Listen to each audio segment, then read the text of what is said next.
if you on the power supply and if there is any sparking, then it will be very, very dangerous. So first you need to go and check.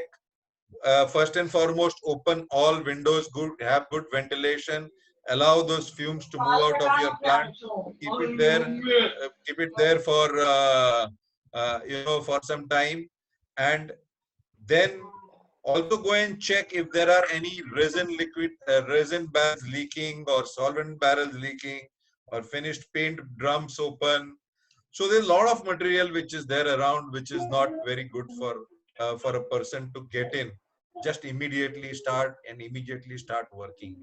It's not going to be that easy. So it's not like one day, normally daily you open the shutter, you get into the plant and start working. It is not going to be like that. And secondly, all those who have storage tanks, there'll be a lot of gas formations in your storage tanks also. You have a lot of safety equipments released when storage tanks are also there, but you need to go and check whether everything is operating. So first point which I would like to add is, enter your premises first with an electrician and a maintenance man. When you open this, the first thing the electrician is going to do is going to go and recheck the earthing of every activity, because there is going to be static is going to be the biggest enemy for you, apart from the hot atmosphere. So these are two things, according to me, which I feel is extremely important for all of us when we enter a solvent-based plant. I know most of you might be making Hamilton paints, and you would have received some complaints from dealers, very common, that तुम्हारा paint का डब्बा हवे में bomb की तरह उड़ता है Hamilton का.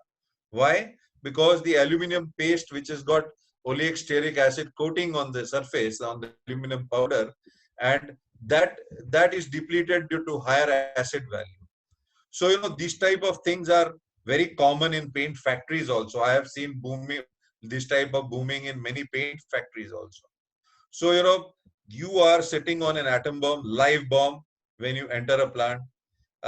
Pray to God you have less inventory when you closed, so your evaporation losses should be less, or else be very, very careful. This is a big caution to you. I would say your electrician should go and check the earthing at every equipment which is there. Carry some material also from hardware stores. See that you carry extra wires for earthing, aluminum. You check your earthing also perfectly, it is there or not. I'm sure a lot of paint factories don't look at this way.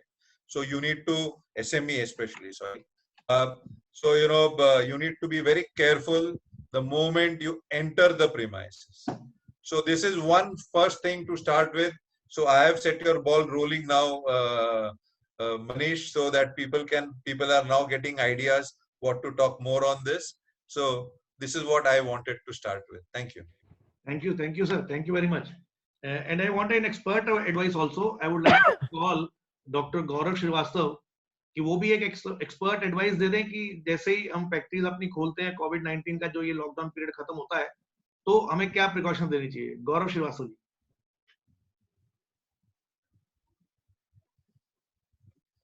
Gaurav ji, आप मेरी आवाज सुन रहे हैं? गौरव sir, unmute कीजिए sir. हाँ जी जी मनीष जी. जैसा कि Nirav sir ने बोला कि ये बिल्कुल उन्होंने जो पॉइंट बोला वही पॉइंट मेरे दिमाग में भी चल रहा था, क्योंकि मोस्ट ऑफ द कंपनीज में हमारा सॉल्वेंट बेस्ड सिस्टम जो है उसमें सॉल्वेंट इवोपरेशन, हमने लो इवोपरेशन रेट के सॉल्वेंट बहुत सारे स्टोर किए होते हैं, तो उनकी फ्यूम्स अंदर लॉक होंगी. और क्योंकि ये लॉकडाउन जो था वो एक सडन लॉकडाउन था, तो कई बार ऐसा होगा कि आपका जो पेंट भी होगा वो अनफिनिश्ड क्वांटिटी जो आपकी पेंट की जो बैरल जो आपके पॉट्स में और इन सब में रह गई होगी, स्पेशली जो आप जहाँ पे प्रोडक्शन करते हैं वहां पे रह गया होगा, सॉल्वेंट ओपन बैरल्स में रहा होगा. तो ये सारे प्रिकॉशंस लीजिए. सबसे पहले फैक्ट्री का लॉक सैनिटाइज करके ओपन करिएगा. अपना फैक्ट्री का लॉक सैनिटाइज करके ओपन करें, उसको फैक्ट्री के सारे शटर्स ऑन करें, सारी विंडोज को खोलें, कोई भी इलेक्ट्रिसिटी का स्विच ऑन ना करें. इसके बाद आप थोड़े टाइम के बाद जब 1-2 घंटे बीत जाए, थोड़ा फ्यूम का कंडेंसेशन कम हो जाए, वहां पर फ्यूम्स कम हो जाए, तभी फिर आप अपनी सबसे पहले अपना लाइट का कनेक्शन और अर्थिंग चेक करवाइए इलेक्ट्रीशियन से कि किसी तरीके से कहीं पर कोई कनेक्शन लूज आउट तो नहीं है, कोई पॉइंट ऐसा तो नहीं है जहां से स्पार्किंग हो सकती है। और स्टैटिक चार्ज की कंडीशन में अर्थिंग पॉइंट को चेक कराइए कि अर्थ प्रॉपर है या नहीं है। जब ये सारी चीजें को आप प्रिकॉशन ले ले, उसके बाद अगर आपको लगता है कि सब कुछ सही है और कोई भी मेंटेनेंस का रिक्वायरमेंट नहीं है, तो जिनके पास सॉल्वेंट टैंक्स हैं वो सॉल्वेंट टैंक्स के ऊपर जिस तरीके के भी सेफ्टी इक्विपमेंट्स लगे हैं उनको रीचेक कराएं कि सॉल्वेंट टैंक्स सही है या नहीं है। इसके अलावा जिन लोगों ने बैरल्स में स्टोरिंग करके रखी हुई है, स्पेशली रेजिन रखा है, आइसोसाइनेट्स रखे हुए हैं, आपका सॉल्वेंट्स रखे हुए हैं, तो उनको किसी भी तरीके से स्ट्राइक मत करिए। वहां पर किसी तरीके की स्ट्राइकिंग मत करिए कि ठोके या बजाएं उस ड्रम को, चेक करें। उसकी बजाय उसके बैरल को धीरे से खोल करके थोड़ा सा जो अंदर का प्रेशर है उसको रिलीज करने की कोशिश करें। अगर कहीं किसी बैरल के अंदर बल्जिंग हो गई है, कोई बैरल बल्ज हो गया है, तो उसको आप ना डिस्टर्ब करें। उसके लिए एक्सपर्ट्स होते हैं, उनको कॉल करें, वो उस बैरल को ओपन करें, प्रेशर को रिलीज करें। तो ये इन सारे प्रिकॉशंस को हम ध्यान में रखेंगे तो हमारा फैक्ट्री का ओपनिंग स्टार्ट हो सकता है, हम इजीली कर सकते हैं, किसी भी हादसे से बच सकते हैं।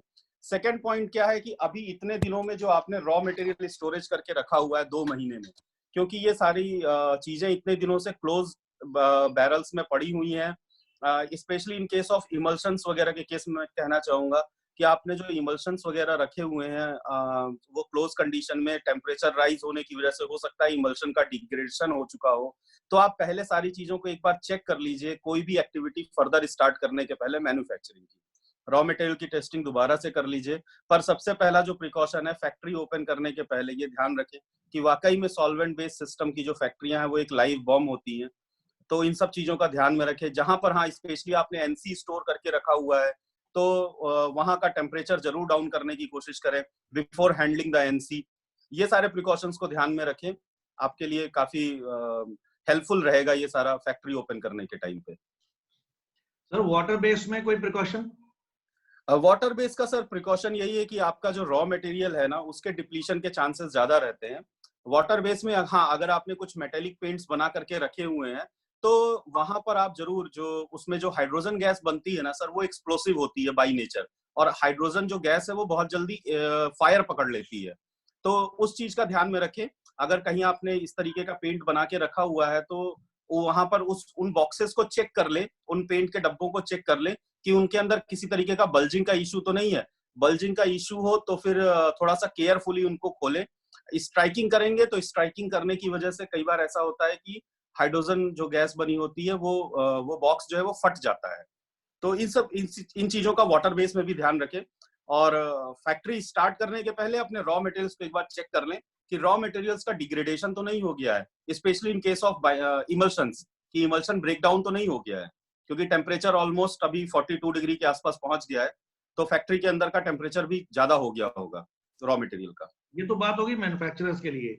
जो रॉ मटेरियल सप्लायर्स हैं मेरे भाई, जो रॉ मटेरियल सप्लायर्स हैं सर, पहले मैं और एक इसमें पॉइंट ऐड करना चाहूंगा। डॉक्टर गौरव श्रीवास्तव जी ने बहुत अच्छे विषय लिए, पर वाटर बेस के लिए तो अभी as you know that today the trend has changed. Almost 70% of the production is water based and only 30% of the production is solvent based. So water based वाले सोचते हैं कि यार हम लोग का तो कुछ होना ही नहीं है, but let me tell you they are going to be the most severely hit than solvent based also, according to me. See, I'll tell you, they are in water based, they are working in water based systems. सबसे पहले जो भी उसका water का source है जहां stored है, it is now got lot of bacteria growth inside, 40-60 days of water standstill is live bacteria. I would call it as not water based paint factory, I don't call it as bacteria paint factory. It is every equipment will have huge quantity of bacterial effect, and if you fail to clean this, let me tell you, I would request you to drain that old water first. You have to come with fresh water. Every pipeline of your plant has to be very definitely cleaned. Sanitization ये तो ऊपर से होता है, but हमारे plant के अंदर पहले तो पुराना पानी निकालिए, फिर सल्फामिक एसिड का सोल्यूशन डालकर जितनी पाइपलाइंस आपकी वाटर की है इसको डिस्केलिंग कीजिए, इसको क्लीन कीजिए सबसे पहले। ये बहुत नेसेसरी है कि आपकी पाइपलाइंस क्लीन होनी चाहिए। आपको पता नहीं है एक नोजल के ऊपर अटका हुआ पानी आपका 1000 लीटर पेंट बिगाड़ देगा, क्योंकि आज वो बैक्टीरिया ग्रोथ एट पीक है, पीक लेवल है। कोरोना का पीक होता है ना, ऐसे पेंट इंडस्ट्री के अंदर आज बैक्टीरिया का पीक मिलने वाला है आपको हर एक की फैक्ट्री के अंदर, वाटर बेस के अंदर particularly. Very good. So everywhere you have all contact parts should be cleared very well, washed. If possible, one solution I will give you, if you can do that, use hot water to clean it. I have seen one paint factory, a very old paint factory which is probably almost 90 years old now. They faced similar problem when they had shut down the factory for 30 days, and all their material was full of bacterial growth. So this is what is my experience. I have seen in my lifetime that such a situation has come. I saw Satyendra Nair. I think you should also be knowing that, knowing this case, you know, probably you're remembering this case. See, I will tell you, this bacteria growth is going to be a bigger loss to you. Whatever you add, it is going to be waste. Most important, any material in work in process, which is lying in the factory, should be kept on side.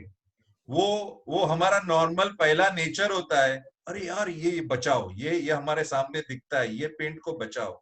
ये paint को मत बचाओ भाई, ये paint को side में रखो, क्योंकि ये बैक्टीरिया वाला पेंट है। कई पेंट वो बोलेगा अरे मैंने तो आईसीपी डाला था, या मैंने तो इसके अंदर बायोसाइड डाला था। आपने जो भी डाला था वो ओपन है, बरोबर है। ये इनकैन प्रिजर्वेटिव जब आपने वेट स्टेट के अंदर डाला था, इसकी एक्टिविटी नहीं रहेगी। तो आप लोग को मेरी हाथ जोड़ के विनंती है, वाटर बेस वालों, पैसे बचाने के चक्कर में मत रहना, वो पेंट को उठा के साइड में रखना, ये सबसे बड़ा डैमेज करेगा। the whole factory should be washed with hot water, clean, and please ensure whatever cleaning water you are using, that water should be RO water, preferably a DM water, but an RO water, and that is why I requested you should be hot. ये कैसा है, एक एक अब हम kitchen में जाते हैं और किचन अगर 60 दिन के बाद खुलता है तो हर बर्तन को साफ करना पड़ेगा। इस तरह से इसको हर बर्तन को साफ करना है आपको इतना एक्स्ट्रा केयर लेना है कि शायद वाटर बेस के अंदर बैक्टीरिया है, ये तो करो। I call it Corona factory because that is you know, it is that badly infected. Your plant is that badly infected, and this is where you will have to take extra care. Jara, please review your formulations. For some time, please try to also use extra quantity of in-can and dry film preservatives in your raw materials, because before you sell the paint, it should not putrefy. For you at stage. So please be more careful than solvent. Solvent ने fumes निकाल दिया, they are free. They have got earthing, they are free. You are not free. You will be stuck up in this for few months. This is very important according to. Coming to your next question on raw material manufacturer. The raw material manufacturer, as a responsible raw material manufacturer, I will tell you one thing. Nirav भाई, मैं raw material godowns की बात कर रहा हूँ, मैं traders की बात कर रहा हूँ। और इस पे आऊं तो इससे पहले मैं एक कमेंट लेना चाहूंगा मैन्युफैक्चरर से, जो आपने बात बोली है, जो गौरव जी ने बात मैं उससे पहले कमेंट लेना चाहूंगा कि जो हमारे बीच में मैन्युफैक्चरर्स हैं, चाहे वो सॉल्वेंट बेस्ड प्रोडक्ट के मैन्युफैक्चरर्स हैं या वाटर बेस्ड पेंट के मैन्युफैक्चरर्स हैं, तो उनसे भी मैं इसमें क्विक कमेंट लेना चाहूंगा कि आपको क्या सेफ्टी मेजर्स आप सोच रहे हैं कि जैसे आप फैक्ट्री खोलेंगे अपनी तो लेने चाहिए। मैं रॉ मटेरियल का, गोडाउन्स का उसके बाद में लूंगा, पहले एक बार जो फैक्ट्री ओनर्स हैं मैं उससे ले लूं। मिलन भाई हमारे बीच में है। मिलन भाई, आप क्या बोलना चाहेंगे प्लीज?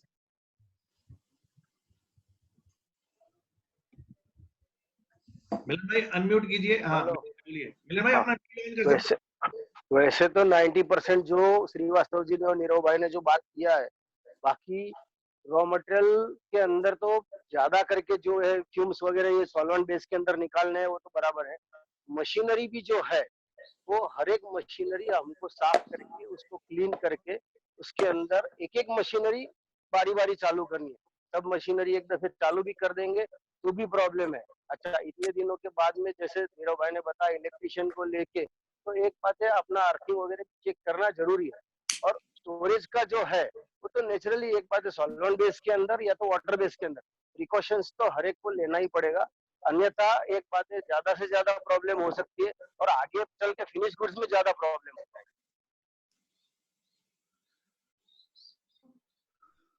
हेलो जी बिल्कुल हेलो सही बात कह रहे हैं हाँ मिलन भाई। जी, हेलो एक मिनट, हाँ जी सूर्य प्रकाश जी एक मिनट। हाँ जी मिलन भाई, और कुछ कहना है मिलन भाई? नहीं नहीं ठीक है, चलने दो, आगे चलने दो। हाँ जी सूर्य प्रकाश जी बताएं sir. sir, one I think what we are saying is, see, the entrance of the rats, snakes, even squirrels inside isn't a problem. It would have been somewhere in your barrel, so you should be very careful about that one also, sir. One has to take care. ये सारी बातें जब discussion होता है तो एक अच्छी अच्छी बातें निकल के आती है। सूर्य प्रकाश जी ने अच्छी बात बोली है, क्योंकि कई लोगों की फैक्ट्रीज और कई लोगों की जो यूनिट्स है वो ऐसी जगहों पर हैं जो बिल्कुल सुनसान एरियाज हैं, तो वहां पे ऐसे इंसेक्ट्स या रैट या इस चीजें को आना एक नॉर्मल सी बात हो सकती है। तो ये भी बहुत अच्छी बात और बहुत जरूरी बात है कि आप अपने जितने भी एम्प्टी बैरल्स, ड्रम्स कुछ भी पड़े हैं तो फैक्ट्री को सही ढंग से आप देखकर फिर आप आगे बढ़े और अपनी फैक्ट्री को ओपन करें। जी नीरू भाई। See, one more very important thing from the commercial side, Yes, you have opened this plant after 60 days, correct? right sir. So once you have opened this plant after 60 days, you will have to do one thing, is you will have to do physical stock taking of your raw material. So one thing you will come to know कि भाई कुछ चोरी तो हुआ है कि नहीं plant में ये भी देखना है, and you will understand while taking physical stock taking of your plant, it is as good as we are restarting our life. We have reset the button now and we are restarting, rebooting the whole system. So you should know what inventory you are. Please don't, I never take stock as stock. Any bag there in my warehouse or in my factory, it has this is 25,000 rupees bundle style lying here. So you take it like this, that every bag you put a value of that, and you now see whether all your notes in your chest is all are there, secured very well there, for you. So physical stock taking first and very important point. Yes sir, thank you. तो और कोई बोलना चाहेगा? रवि जी आप कुछ कहना चाहेंगे? आप भी एक मैन्युफैक्चरिंग यूनिट चलाते हैं।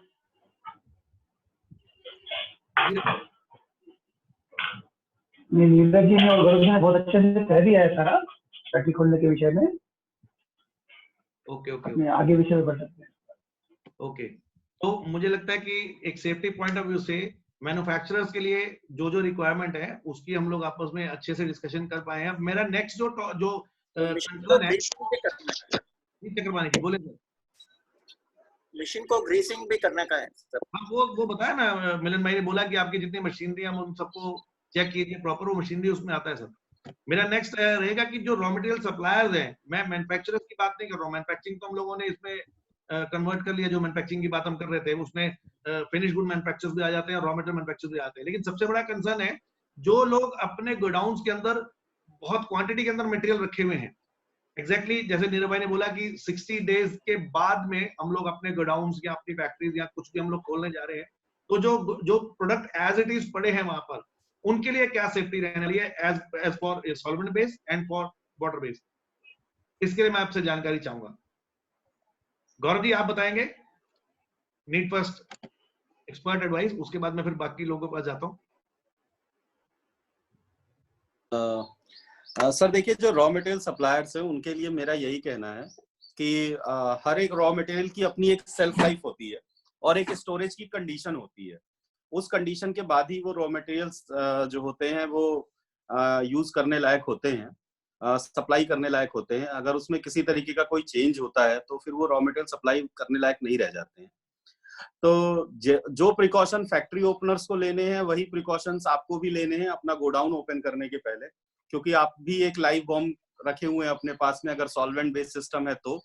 और अगर वाटर बेस्ड के रॉ मटेरियल्स हैं, जैसा कि हमने एनसीआर में या मोस्ट ऑफ द जो हमारा नॉर्दर्न पार्ट है उसमें देखा है कि पिछले 60 दिनों के अंदर जो ये लॉकडाउन चल रहा था, इसके अंदर मार्च से लेकर के और अप्रैल तक अभी तक हमने कई बार बारिश देखी है होते हुए, क्योंकि हमारा रेगुलर अगर हमारा जो वेयर हाउस है वो ओपन रहता है और चलता रहता है, तो वहाँ मॉइस्चर का कंटामिनेशन होने के चांस कम रहते हैं, या मेंटेनेंस हम देखते रहते हैं कि वाटर लीकेज नहीं हो रहा है, या ये सारी चीजें हैं।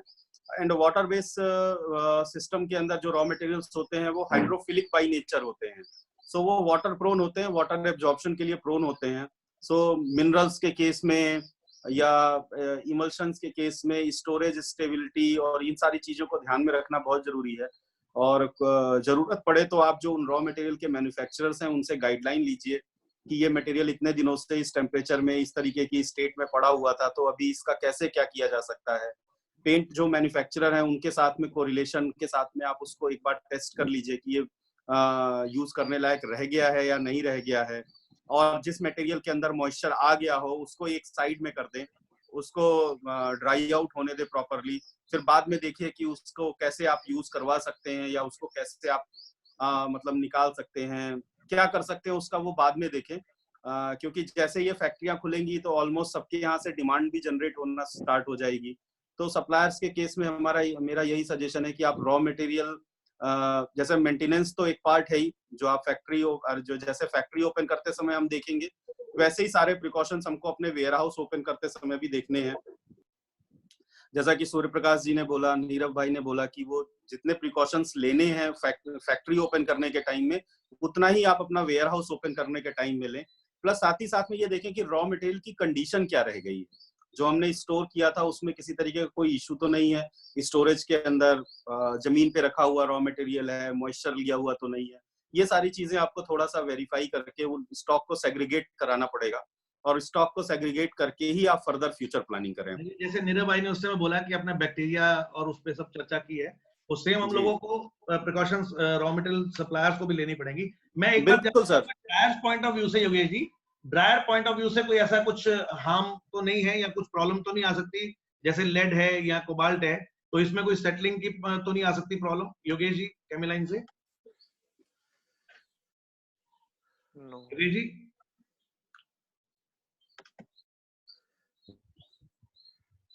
योगेश जी हमारे साथ हैं?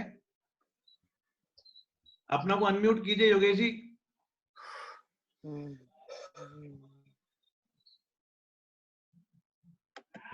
योगेश जी बोलिए। योगेश सिंगल जी आपको ही कह रहा हूँ, योगेश जी बोलिए। जैसे ड्रायर्स पॉइंट ऑफ व्यू से हम लोगों को क्वेश्चन लेने की जरूरत तो नहीं है कि ड्रायर कहीं पे पड़े हो तो वो नीचे सेटल डाउन हो गए हो या उसमें कुछ मेटल नीचे बैठ गया हो। लगता है योगेश जी को मेरी आवाज नहीं जा रही है। चलिए जैसे ही वो आते हैं तो उसमें हम देखते हैं कि आगे क्या हो सकता है। नेक्स्ट पॉइंट जो मैं लेना चाह रहा था वो बड़ा इंपॉर्टेंट पॉइंट है। इंपॉर्टेंट पॉइंट इसलिए है कि आज 60 डेज के प्रोबेबल लॉकडाउन के अंदर क्रेडिबिलिटी का बड़ा एक अपर और डाउनवर्ड और बहुत कुछ हुआ होगा, बिकॉज डेफिनेटली लोगों की इस दौरान पेमेंट्स आई भी होंगी, गई भी होंगी, कुछ की नहीं गई होंगी, कुछ की नहीं आ पाई होंगी या नहीं दे पाए होंगे, कई रीजन, कई चीजें इसमें चली होंगी। तो हम लोग क्रेडिटर्स और डेटर्स इसके बिहेवियर के ऊपर कुछ बात कर सकते हैं क्या? कैसे क्रेडिटर्स का बिहेवियर अपने डेटर्स के लिए होना चाहिए और कैसे डेटर्स का बिहेवियर अपने क्रेडिटर्स के लिए होना चाहिए? मेरे भाई कुछ आप बोलना चाहेंगे इसके लिए? Interesting topic. ये बहुत सेंसिटिव क्वेश्चन है। Exactly. कि लोगों ने जो पेंट बेचा है इसका पैसा मिला है कि नहीं मिला है और मिलेगा कि नहीं मिलेगा। पैसा कलेक्शन पेंट मैन्युफैक्चरर के लिए एक बहुत बड़ी चैलेंज रहने वाली, क्योंकि पेंटर सब गायब है।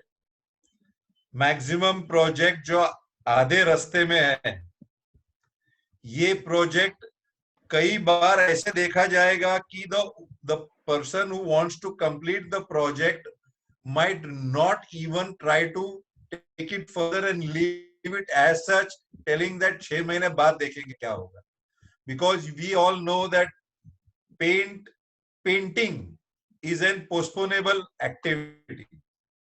If the wall which you see in your house is not in good condition, you will say, अरे यार अभी 2 साल बाद कर लेंगे, अभी छोड़ो, अभी बहुत तकलीफ है, पैसे का तंगी है।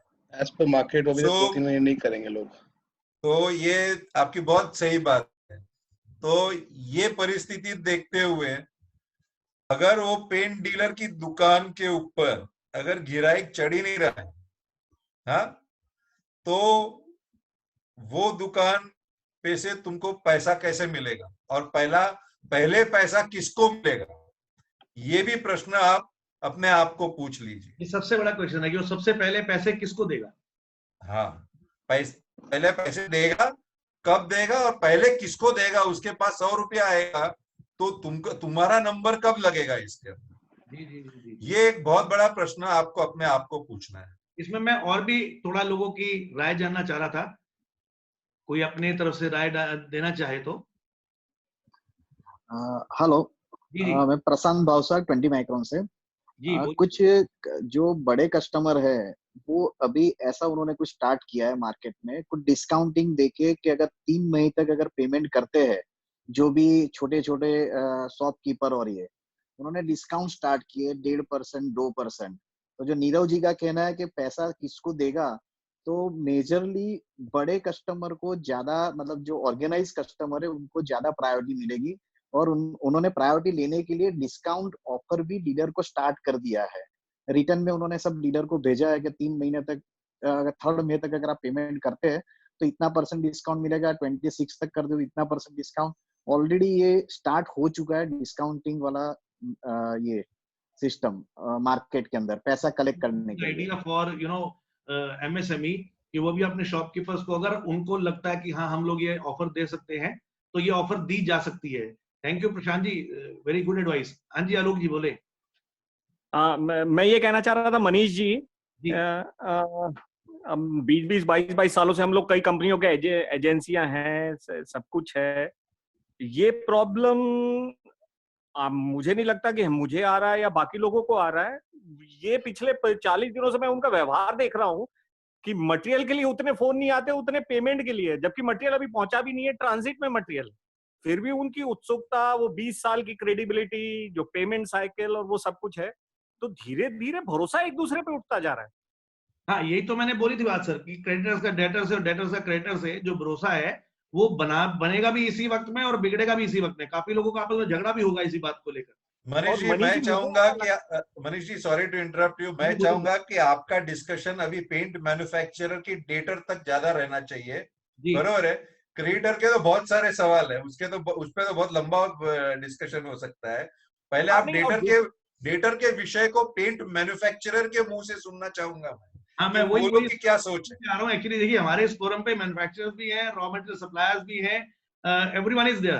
तो हम लोगों को एक दूसरे के साथ में मिलजुल के भी, भाईचारा बना के भी चलने की बहुत बड़ी जरूरत है सर इस वक्त। मनीष जी मैं आपको हकीकत बताऊं, पिछले 5-6 सालों से क्या हुआ है कि जो बहुत सारे MBA स्कूल खुले हैं और मैनेजमेंट वाले कई कंपनी वालों ने हायर किए हैं, उन लोगों को ये रिलेशनशिप बेस्ड मार्केटिंग पे कोई भरोसा ही नहीं है सर। उनका कहना है जिसने पैसा दिया है और अपॉर्चुनिस्ट मार्केट होना चाहिए। आज मेरा प्रोडक्ट सस्ता है तो मेरा प्रोडक्ट बिक जाएगा। कोई चैनल पार्टनर डीलर को अपने साथ में नहीं रख रहे। ये कई मैन्युफैक्चरर्स की ये एटीट्यूड है, और उसके कारण के आज मैं बिलीव करो नहीं करो आप, मैं 40 दिन से मैंने एक अपने कस्टमर को सिर्फ मैंने हालचाल पूछने के लिए फोन किया और मटेरियल के लिए फोन किया कि भाई क्या भिजवाना है मटेरियल। मैंने एक भी कस्टमर को पेमेंट के लिए फोन नहीं किया, क्योंकि मुझे मालूम है वो कस्टमर मेरे से 20 साल जुड़ा हुआ है। हम लोग इमोशनल हैं और हमारी टैगलाइन है relation is more important then business. तो हम उस पे ज्यादा बिलीव करते हैं। मैं आगे एक दो मैन्युफैक्चरर से, जैसा नीरव भाई ने बोला कि मैन्युफैक्चरर्स की व्यथा भी जानना चाहता हूँ, कि क्योंकि वो उनकी डीलिंग छोटे छोटे दुकानदारों से है, तो छोटे छोटे दुकानदारों का बिहेवियर क्या रहने वाला है। एक चीज मैं यहाँ बताना चाहता हूँ सर, मैं जो व्यापार कर रहा हूँ मैं अपनी पूंजी से कर रहा हूँ, मैं लोन लेके नहीं व्यापार कर रहा। तो इसलिए मेरे बहुत ज्यादा है, मेरा पैसा जो पूंजी लगी हुई है कस्टमरों के साथ वो मेरी पूंजी लगी हुई है। सप्लायरों का तो हार्डली 25%, 50% है। तो मेरा ये कहना है कि जो लोग लोन लेके और वैसे व्यापार कर रहे हैं उनको बहुत ज्यादा हार्डशिप होगी सर इस समय, क्योंकि वो अपना रिलेशन बेस्ड पे मार्केटिंग सेल नहीं कर पाएंगे। आलोक जी ये बात पक्की है कि आपकी ये स्टेटमेंट सुनने के बाद बहुत से लोग सोचेंगे कि आलोक जी से हम धंधा क्यों नहीं कर रहे। नहीं मेरे कस्टमर में, आप बिलीव नहीं करोगे मनीष भाई कि मेरे कस्टमरों को मैंने बोला है कि सर चाहे मेरे सब, आप बिल्कुल चिंता ना करें, जब तक मैं इस लाइन में हूं, जब तक मैं सहयोग कर सकता हूं, मैं आपको जरूर सहयोग करूंगा, क्योंकि मैं आप हैं तो मैं हूं सर। मैं रिलेशनशिप बेस्ड कस्टमर पे ही मैं काम करता हूं सर, और बड़ा चूजी हूं मैं। तो मैं ये चाहता हूं मनीष जी कि हम लोग जो रिलेशनशिप बेस पे नॉर्थ इंडिया में व्यापार करते हैं, ये बहुत अच्छी चीज है। और ये पूरे ये अभी कोविड क्राइसिस आया है, ये हमें सिखा के जाएगा कि जो रिलेशनशिप बेस्ड मार्केटिंग होती है वही लॉन्ग टर्म में रहने वाली है सर। बिल्कुल ठीक बात। मैं एक मैन्युफैक्चरर से किसी से कमेंट लेना चाहूंगा कि कोई मैन्युफैक्चरर यहाँ पे है जो कमेंट देना चाहे इसी बात पर। आपने छोटे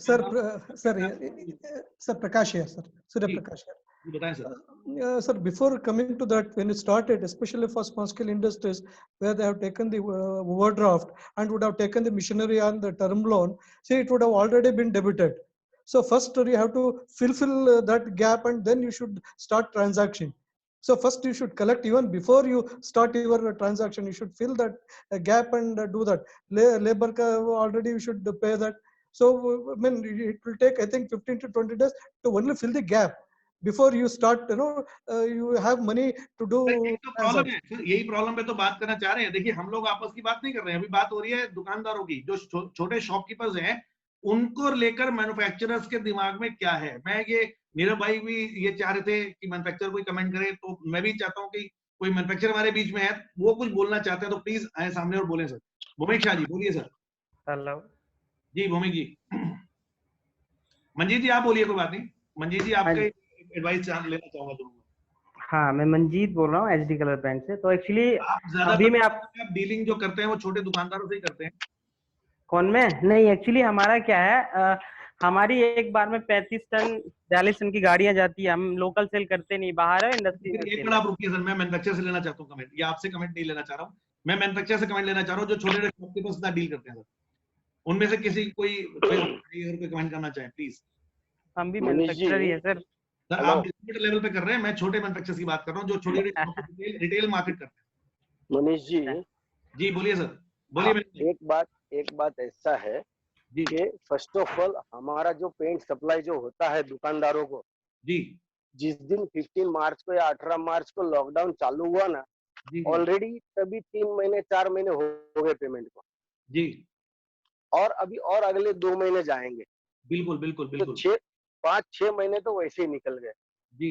उसके आगे चल के लॉकडाउन ओपन होने के बाद में हम जो इंडस्ट्री में है, पेंट इंडस्ट्री में पर्टिकुलरली, तो पेंट इंडस्ट्री को जैसे नीरव ने बताया कि रिक्वायरमेंट सबसे लास्ट में आती है। अभी आगे चल के आज की तारीख में आपके जो पेंटर है, कॉन्ट्रैक्टर है, जो यूपी बिहार एमपी के जो लोग हैं, वो अदर स्टेट से आगे पीछे हो गए।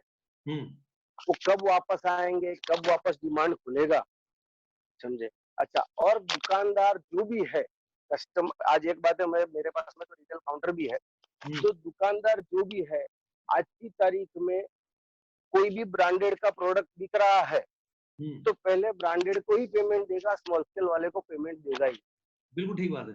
हाँ, और स्मॉल स्केल वाले का पेमेंट के लिए एक बात ये होगा उन्होंने कि भाई वो डिस्काउंट ऑफर कर रहे हैं कि सर डिस्काउंट आप भी ऑफर कर लो, वो लोग 1.5% 2% कर रहे हैं, आप 5% कर लो जी, समझे।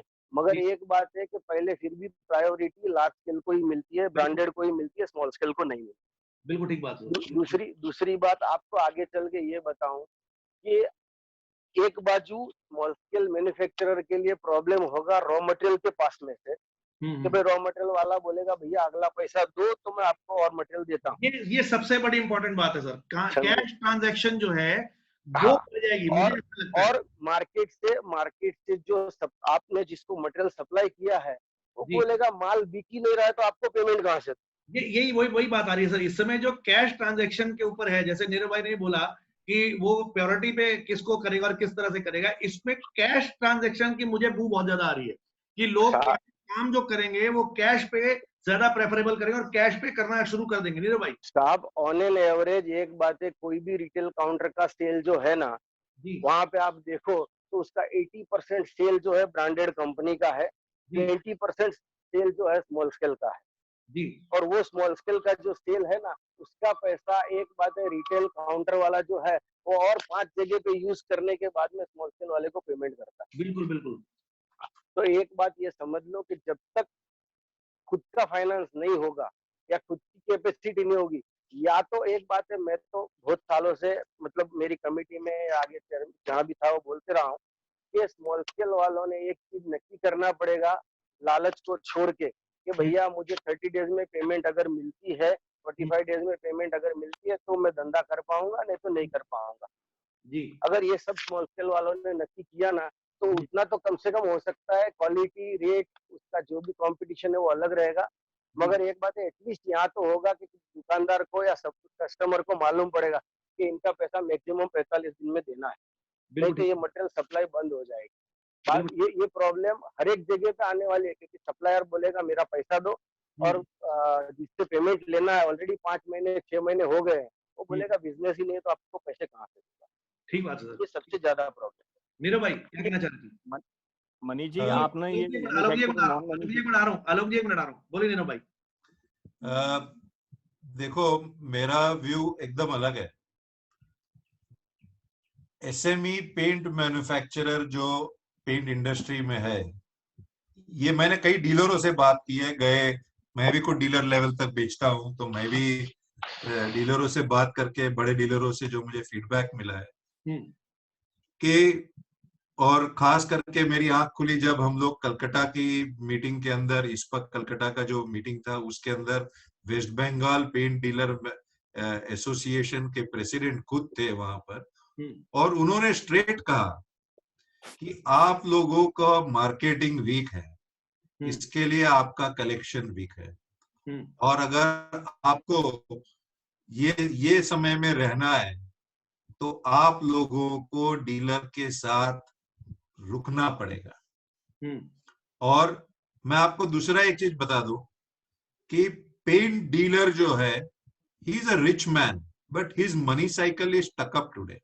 एंड एज प्रशांत जी ने जैसे कहा, भावसार जी ने, कि बड़ी कंपनियां डिस्काउंट देकर अपना पैसा खींच रही हैं जी, ये दिन दूर नहीं है जब आप डीलर के सामने जाके बैठोगे और पेंट डीलर आपको कहेगा भाई रुपया का सेटलमेंट 90 पैसा में कर, 80 पैसे में कर और पैसा ले जा। नहीं नीरव भाई, मुझे ऐसी नौबत आती नजर नहीं आ रही है, क्योंकि इतना भी बुरा हाल नहीं है पेंट इंडस्ट्री का कि बिल्कुल ही वो सोचे कि मेरे पैसे मर जाएंगे।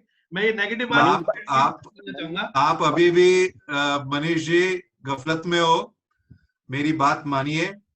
ये इंडस्ट्री आज एक अलग अलग लेवल पर खड़ी है। सर अभी अंडरस्टैंड दैट क्रूड एट $25। अगर हम और घबराहट डालेंगे लोगों को तो थोड़ा सा नहीं, अभी फेस कर लो, जो दिन डीलर बोलेगा तब हार्ट अटैक नहीं आना चाहिए। नहीं वैसा कुछ नहीं है सर। नीता जी हमारे बीच में बोलना कुछ करिए, नीता जी प्लीज बोलिए। हाय एवरीवन, मैं एक्चुअली ओकोसू से हूँ। हम लोग बीट्स बनाते हैं पेंट और इंक इंडस्ट्रीज के लिए। तो अभी जो discussion, I hope everyone can hear me now. Yes please. तो अभी जो डिस्कशन चल रहा है उसमें मैं बस अपना एक इंसाइट डालना चाहती हूँ। फॉर कपल ऑफ मंथ्स हमें प्रॉफिटेबल बिजनेस छोड़ के इसको सस्टेनेबल बिजनेस तरीके से इसको चलाना चाहिए, जो भी एंटायर चेन। तो इंस्टेड ऑफ लाइक एक्सपेक्टिंग कि हम लोग फुल पेमेंट ले या फिर जितना मतलब हम ले रहे थे पहले उतना पेमेंट हम लोग कलेक्ट करें, instead of that we can work on the sustenance of our business. तो हमें पार्शियल पेमेंट या फिर लोअर देन पार्शियल पेमेंट लेना चाहिए, so that we can sustain until this pandemic gets over. उसके बाद like we can think out कि हमें आगे क्या करना है। So that's what. मनीष भाई एक मैं सवाल बोलना चाहता हूँ। हेलो। हाँ मनीष भाई, एक्चुअली डिमोनेटाइजेशन और जीएसटी आने के बाद क्या हुआ था, मैन्युफैक्चरर बहुत ज्यादा खुश हो गए थे और कि सप्लायरों की जरूरत नहीं, डायरेक्ट कस्टमर के पास जाएंगे। ये कोविड के कारण उनको अपने डीलर्स का महत्व समझ में आएगा। डीलर एज ए चेन है सर, उसको जब अपना चैनल पार्टनर समझोगे तो इस कोविड क्राइसिस से भी बाहर निकल जाओगे। और जो मैन्युफैक्चरर अपने 1-1.5% कमीशन देने के चक्कर में कि डायरेक्ट कस्टमर पे जा रहे हैं कि हमें डीलरों की जरूरत नहीं है, डीलर के कारण हमारा सेल नहीं आ पा रहा है, उन लोगों को बहुत बड़ा डेंट लगने वाला है। चैनल पार्टनर जो आदमी अपने डीलर को समझेगा, टीम वर्क में काम करेगा, वही सर्वाइव होगा। ये बात आप ठीक कह रहे हो लोग जी, ये बातें कुछ हद तक चेंज होगी। नीलेश जी का मैं कमेंट लेना चाहूंगा। नीलेश जी बोलिए। जी good afternoon. Good afternoon sir. मैं ये बोलना चाहूँगा, मैं गिरी पेंट से हूँ, नासिक से। जी। मैं एक मैन्युफैक्चरर हूँ जी। और जैसे नीरव भाई ने अभी बोला कि पूरा खत्म हो जाएगा, तो मैं दो चीजें चाहूँगा। एक तो उनसे कमेंट लेना चाहूँगा कि उसमें जैसे आप बोल रहे हो कि ये चेंज होने वाला है, तो इसमें आपका क्या ओपिनियन है, क्या करना चाहिए? और दूसरा ऐसा कि ये सही बात है कि ऑलरेडी 3-4 महीने से पेमेंट्स आते नहीं लोगों के, और उसमें अगर और ये 2 महीने निकल गए और 2 महीने निकल जाएंगे तो 7-8 महीने का जो हम साइकिल देख रहे हैं तो पूरा डिस्टर्ब होने वाला है। तो इसको हम कैसे फेस करें, ये एक सवाल है। नीलेश भाई, मैं आपसे पूछना चाहूंगा कि आपको क्या लगता है, अगर आप अपने किसी डीलर पे जाएंगे जिस पे आपने पैसे लगा रखे हैं और उस पे आप जाके उनसे पेमेंट मांगेंगे, तो आपको क्या लगता है कि आपको आपका बॉडी लैंग्वेज क्या रहेगा, आपका माइंडसेट क्या रहेगा, आपको क्या लगता है सामने वाला क्या जवाब देगा? आप अपने मन में क्या सोच रहे हैं? मैं पहले आपके मन का जानना चाहता हूँ। मैं तो ये सोचता हूँ कि जब पहले तो थोड़ा बहुत पहले तो ऑर्डर मांगूंगा और फिर उसके बाद उनसे पैसे की भी, हालांकि सही बात है 100 रुपए तो पूरा देगा नहीं, पहले भी नहीं देते थे, तो अभी तो उनको रीजन मिल गया बहुत बड़ा कि अभी ये कोविड क्राइसिस आ गया और ये हो गया, तो इसमें पैसा तो क्या निकलना है। जी। तो एटलीस्ट 50% 60% ऐसे अमाउंट भी अगर निकलते जाए तो मैं समझूंगा कि बड़ी अचीवमेंट रहेगी हमारे लिए। नहीं, आप कॉन्फिडेंट रहेंगे वहां पर या कुछ आप थोड़ा सा हेजिटेट होंगे पेमेंट मांगते हुए? ये बहुत बड़ा सवाल है। नहीं, हेजिटेट तो नहीं करूंगा, क्योंकि मैंने एक सीखा है कि जब भी हम हेजिटेट करते हैं पेमेंट मांगने के लिए तो डीलर तो पूरा मतलब उसका छाती तान के हो जाता है। ये सबसे बड़ा पॉइंट है, ये सबसे बड़ा पॉइंट है। अगर हम हेजिटेट करेंगे पेमेंट मांगते वक्त तो डीलर भी अपने आप में ये शो करेगा कि ठीक है भाई, सामने वाला तो खुद ही समझ रहा, तो मुझे इसको बोलने की क्या जरूरत है। तो मैं आपसे ये सभी कहना चाहता हूँ कि ये जरूर अपनी पेमेंट का भी आप लोगों से अपने डीलर करें। Let them understand that you are also in a need. अगर आप अपने आप को ये शो करेंगे कि हम बहुत बड़े शाहूकार हैं, हमारे पास बहुत पैसा है, आप कोई प्रॉब्लम नहीं है, आप मेरे से और मान लीजिए, अगर आप ये शो करेंगे कि हमारे पास बहुत कुछ है, आप बोलिए क्या आपको चाहिए, तो ये आपके लिए नेगेटिव जाने वाला है। जी जी।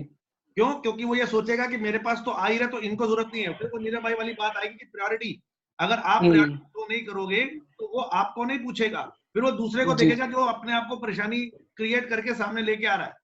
जी, जैसी वो कहावत बिल्कुल सही है। Pass the payment to the from a dealer. Never hesitate.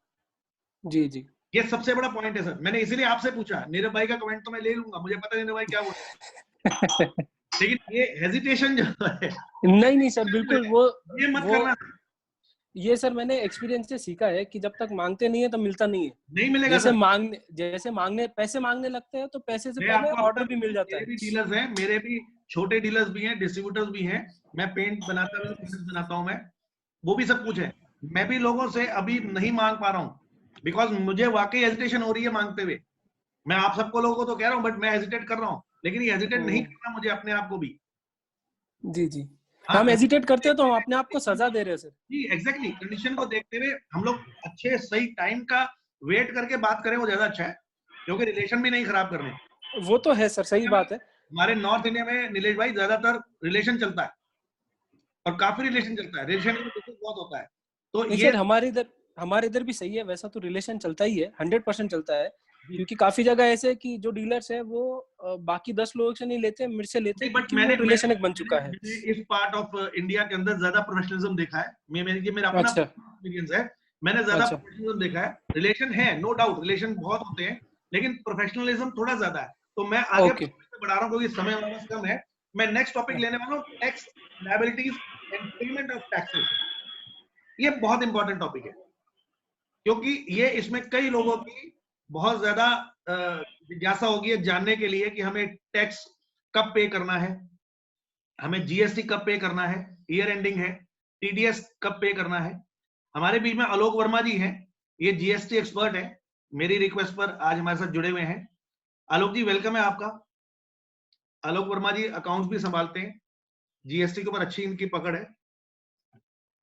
आलोक जी, मैं ये जानना चाहता हूं कि जीएसटी हम कब तक पे कर सकते हैं? आलोक वर्मा जी अपने आप को अनम्यूट कीजिए सर।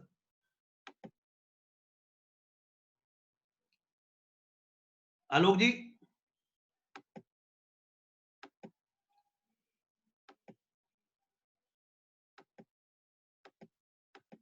आलोक जी मिस कर रहे हैं क्या? वॉइस उनकी आ नहीं रही।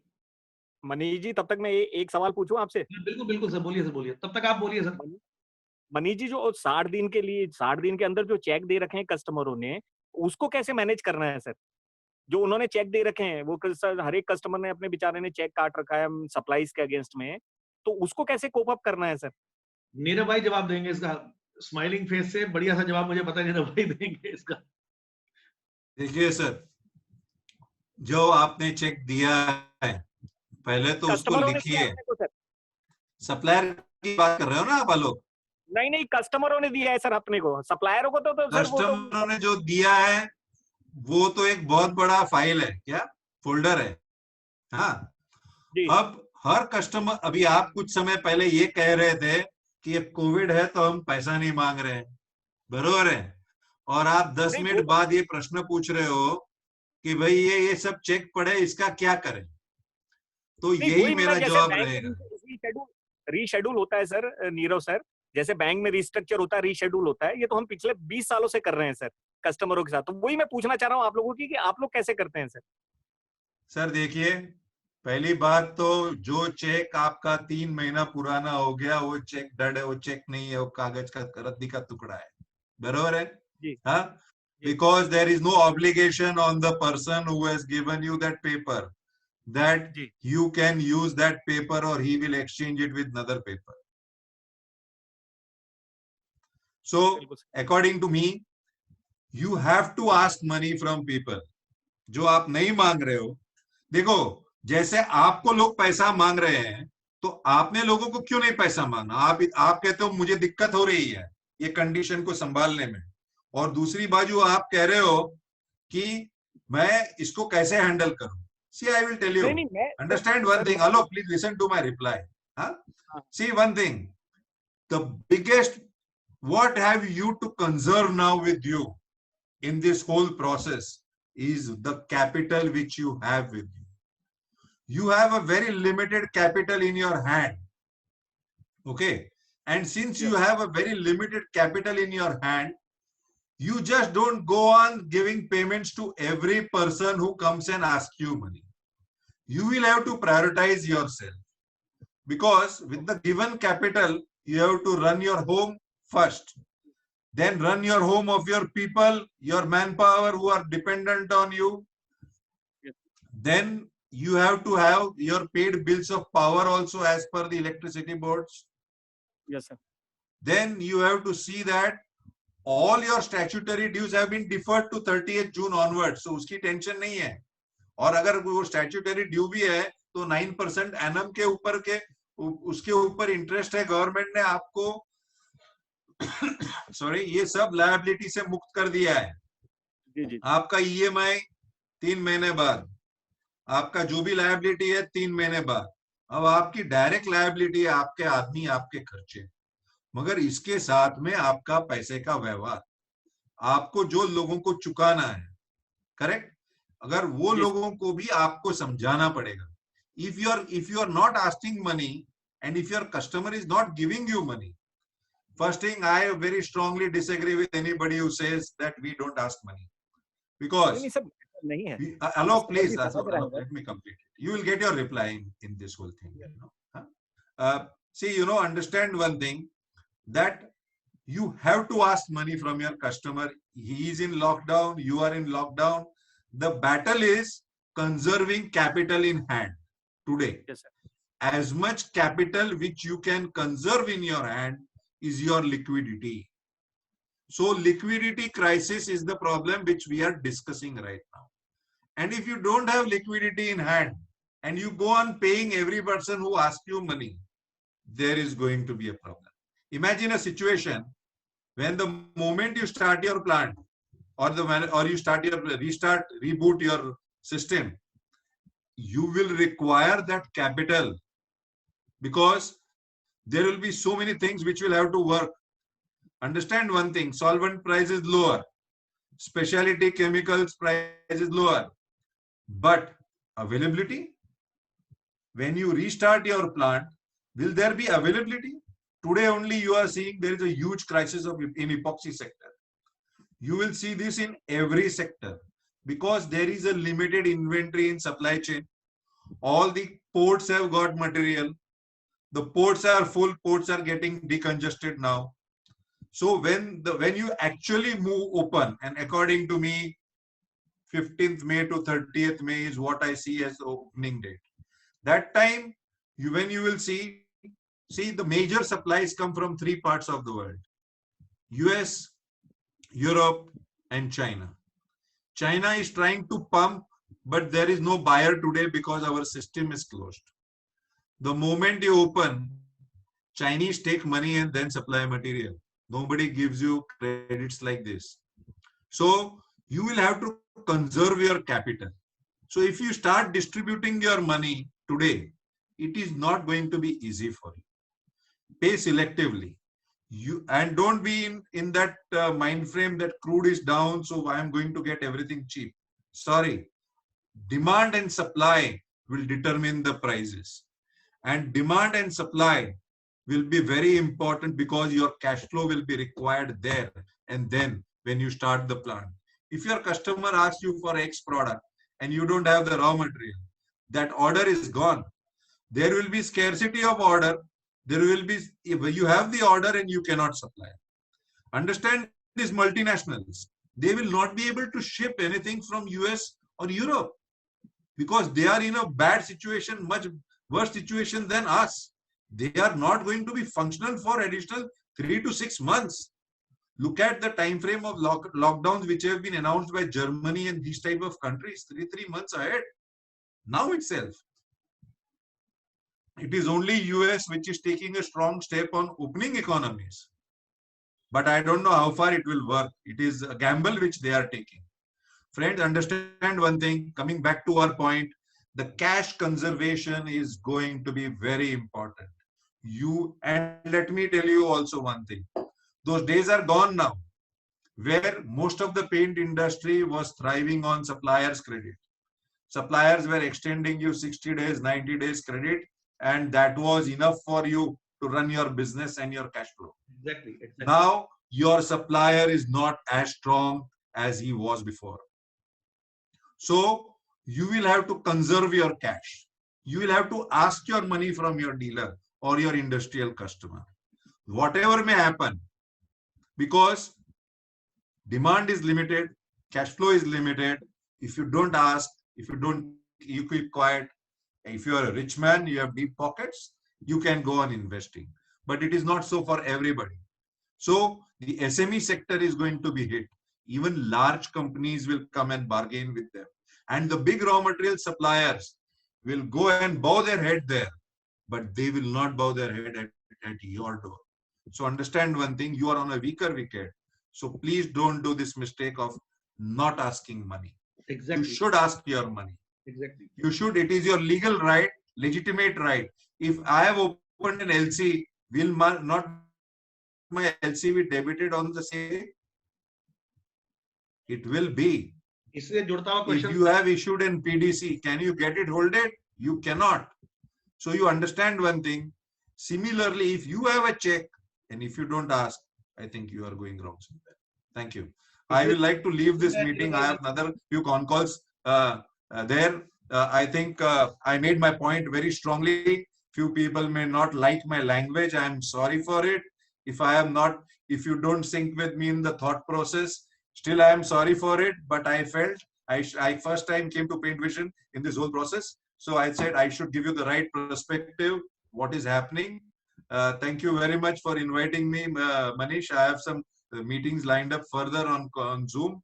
So I will have to leave this group. Taxation ka point aa gaya hai. Alok Verma ji is with us. You want to listen that topic?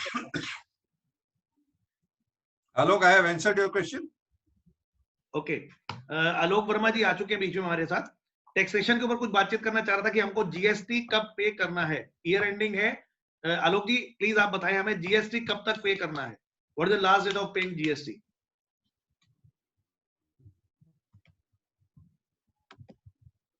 आलोक जी अपना को अनम्यूट कर लीजिए. बोलिए सर, बोलिए बोलिए बोलिए आलोक जी.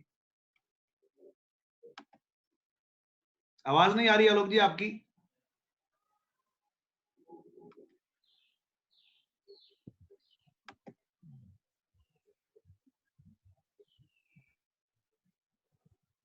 बोलिए सर। आलोक जी वॉइस में प्रॉब्लम है, आपके वॉइस नहीं आ रही है, आपका माइक नहीं चल रहा है, कुछ और प्रॉब्लम है? आपने लैपटॉप में ज्वाइन विद ऑडियो कर दिया था? जूम के अंदर एक ऑप्शन रहता है, बोलिए सर। नहीं अब आ रही है सर, बोलिए। हेलो, अब आ रही है सर, बोलिए सर। जी एक्चुअल में क्या है कि फाइनेंस मिनिस्टर जो हैं हमारे, उन्होंने अभी रिसेंटली एक अमेंडमेंट कह सकते हैं या उसमें नोटिफिकेशन इशू किया था, जिसके थ्रू 30 जून उन्होंने अप्लाई की है लास्ट डेट टैक्स पे करने के लिए, 30 जून। मतलब कोई भी टैक्स जो है वो 30 जून तक हमें पे करना है? हाँ, जिन डीलर्स की टर्नओवर 5 करोड़ से ऊपर है उनके लिए 22 जून लास्ट डेट दी गई है। मोर देन 5 करोड़ 22 जून। 22 जून, हाँ जी, और अदर डीलर्स के लिए 30 जून। मोर देन 5 करोड़ 22 जून और लेस देन 5 करोड़ 30 जून।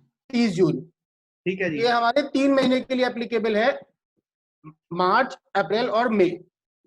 ओके, जो मार्च का 31 ऑफ मार्च का है वहां से लेके 31 मई तक का जो भी ट्रांजैक्शन है उसका सबको 30 जून तक जीएसटी पे करना है जी। ओके। टीडीएस का?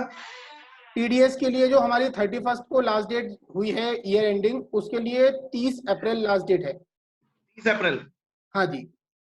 तो इसमें अगर 30 अप्रैल तक कोई मिस करता है पे करना, तो उस पर क्या चार्जेस और क्या पेनल्टी है? उसके ऊपर इंटरेस्ट लगेगा 9% पर एनम के अकॉर्डिंग। ओके, और कोई पेनल्टी डिले होगा, पेनल्टी नहीं है इस पर भी कोई भी।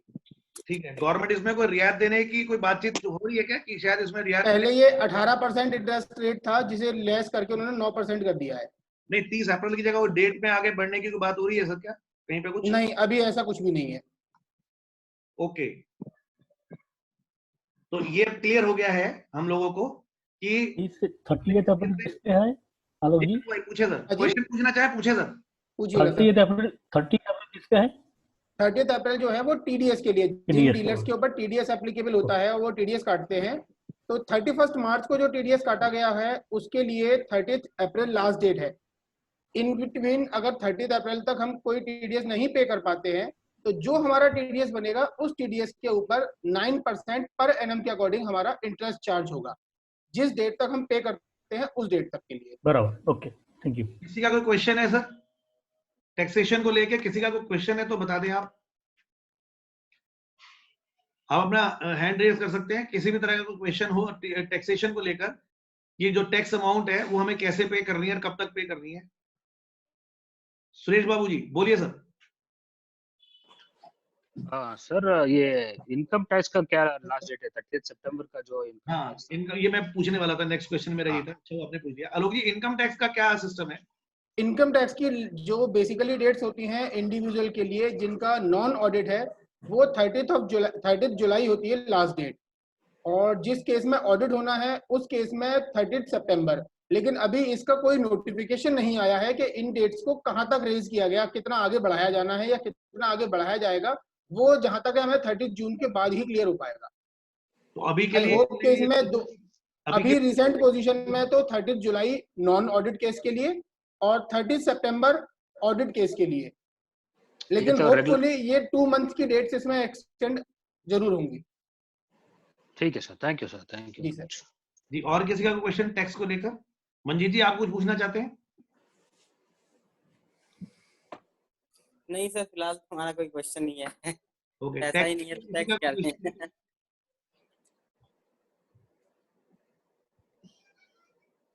अच्छा, क्वेश्चन नहीं है। अब मैं आता हूँ एक्सपोर्ट इंपोर्ट इम्पैक्ट पर। इस कोविड-19 का इम्पैक्ट एक्सपोर्ट और इंपोर्ट पर क्या रहने वाला है, इसके ऊपर कोई रोशनी डालना चाहे तो प्लीज बताएं हमारे को आप, क्योंकि मैं चाहता था नीरव भाई इसके बारे में थोड़ा बताते, लेकिन मे बी वो उनका कोई और लाइनअप था इसलिए वो जा चुके हैं शायद।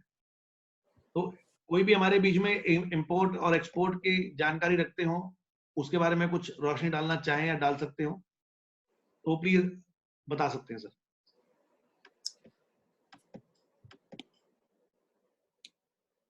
इंपोर्ट एंड एक्सपोर्ट के ऊपर।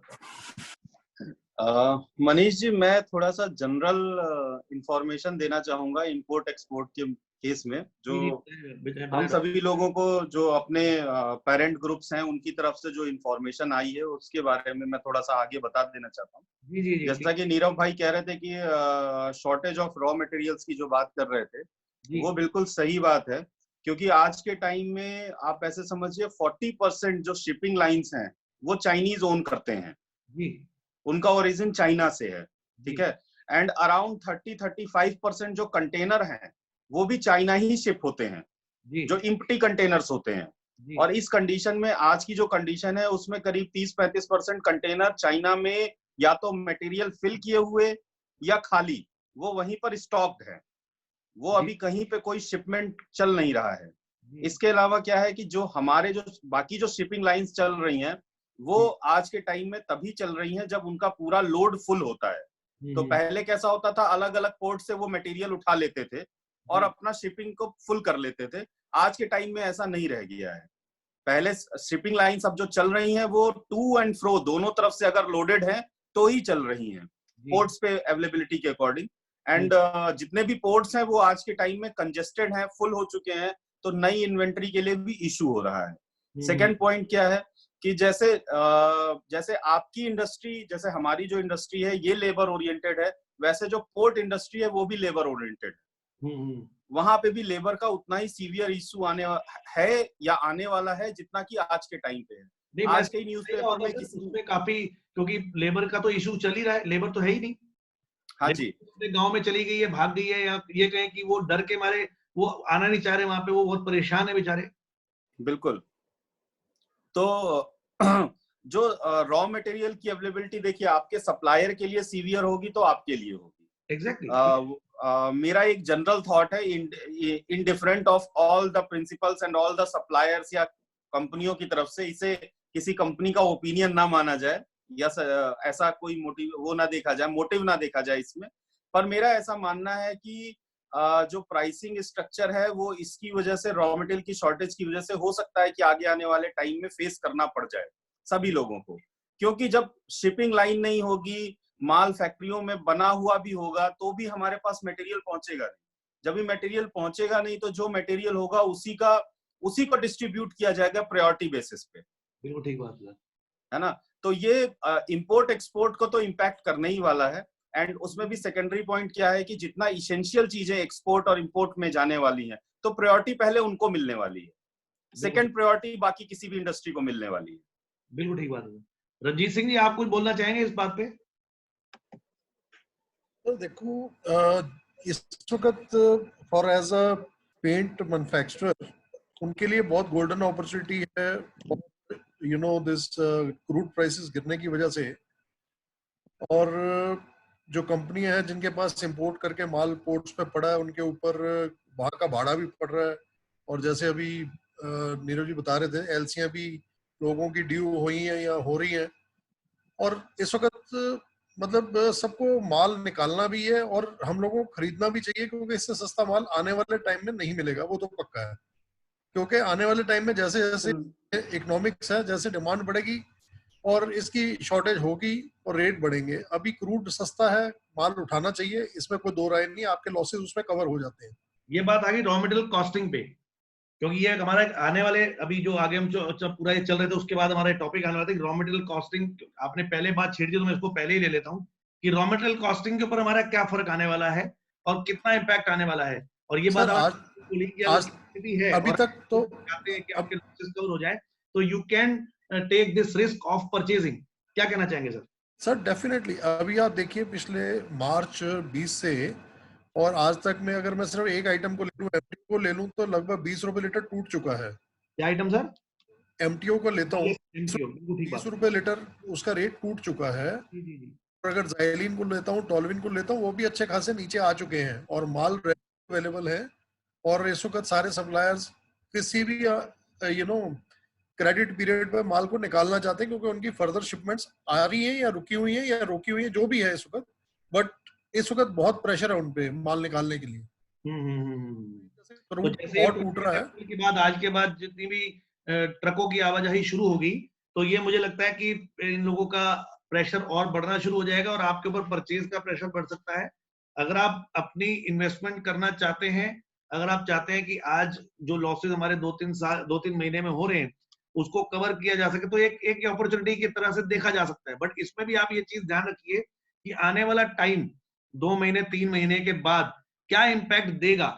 क्या ये रेट सस्ते ही रहेंगे, नीचे और तो नहीं जाएंगे, या इनका बाउंस बैक करके रेट ऊपर आएंगे।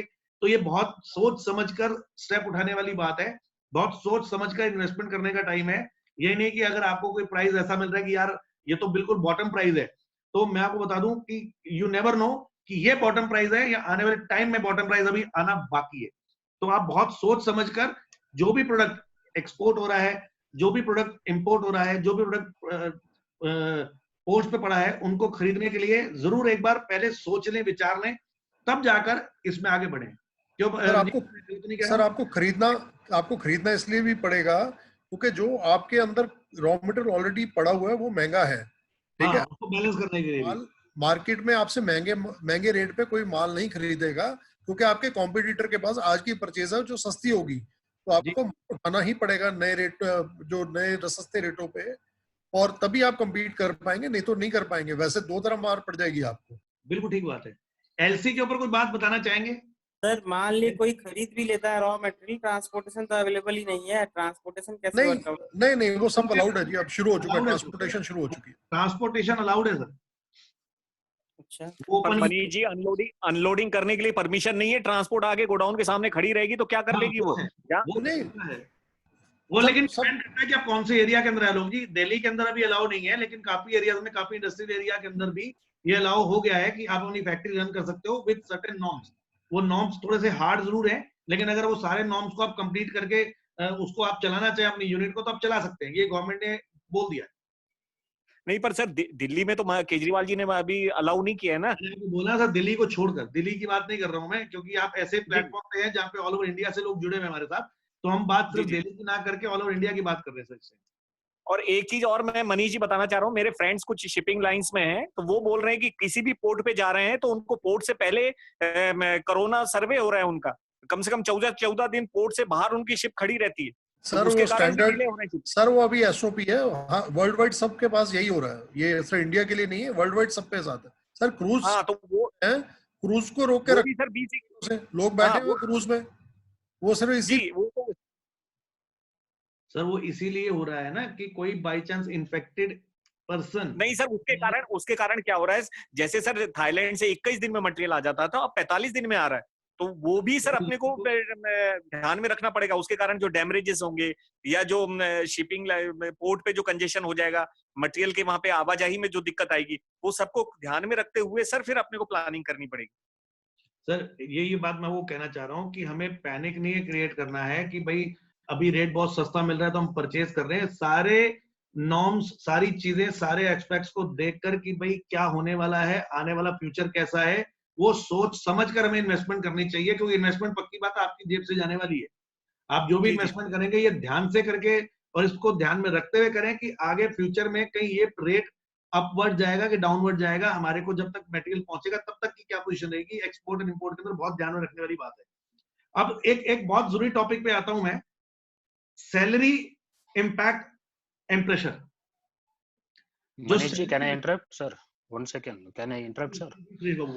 सर ये इम्पोर्ट एक्सपोर्ट का मामले के बारे में एक I want just on clarification from Dr.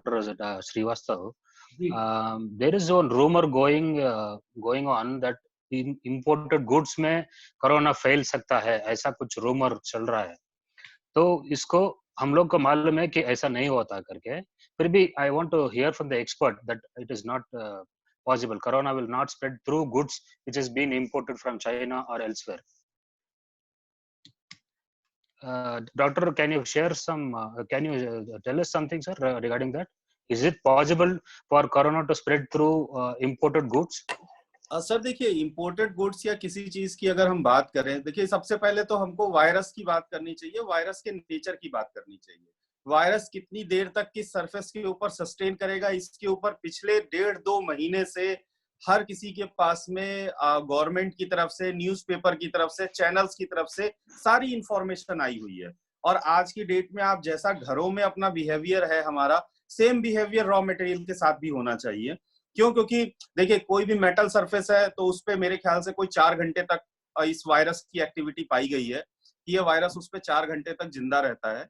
या मेरे को एग्जैक्टली इस समय पूरा याद नहीं है कि किस किस सरफेस पर क्या क्या रहता है, बट उसका पूरा एक स्ट्रेट वे न्यूज़पेपर के अंदर सब कुछ निकला हुआ है और सारे जो मेन फ्रंट लाइनर्स न्यूज़पेपर हैं उन्होंने पूरी अच्छी तरीके से डिटेल पब्लिश की थी। सेकेंडरी चीज क्या है सर कि देखिए पोर्ट पर कोई भी मटेरियल आता है तो पोर्ट पे जिस दिन मटेरियल आएगा, सपोज करो चाइना से मटेरियल आ रहा है, मैं चाइना की कंडीशन लेता हूँ, चाइना से मटेरियल आ रहा है या यूएस से मटेरियल आ रहा है, तो यूएस में जिस दिन उसके अंदर मटेरियल लोड किया जाएगा उसके बाद ऐसा तो नहीं है कि मटेरियल लोड होने के 1 घंटे के अंदर इंडिया के अंदर आ जाएगा माल। ऐसा तो हो नहीं सकता। उसको वहां से फैक्ट्री से निकल करके पोर्ट तक आने में पूरा दिन लगता है। फिर पोर्ट पे पेपर प्रोसेसिंग होती है, शिप अवेलेबल होता है, उस शिप पे कंटेनर चढ़ता है, कंटेनर पूरी ट्रांजिट लाइन क्रॉस करता है, ट्रांजिट लाइन जो टाइम है वो पूरा होगा, फिर हमारे पोर्ट पे मटेरियल उतरेगा। गवर्नमेंट के अगर नॉर्म्स है उसको क्वार्टरनाइन करने के लिए तो उसको क्वारंटाइन में डाला जाएगा। फिर उसके बाद वो जब भी हमारे उसमें क्लियरेंस में भी आएगा तो क्लियरेंस के अंदर भी ये सारी चीजें होंगी।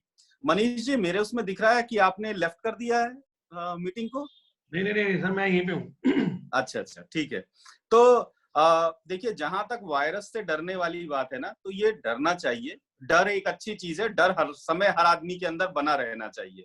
डर एक बहुत पॉजिटिव साइन भी होता है। जितने प्रिकॉशंस आप ले पाए उतने ले, बट जितना मेरा अपना पर्सनल एक्सपीरियंस है ये माइंड सेट है वायरस के केस में।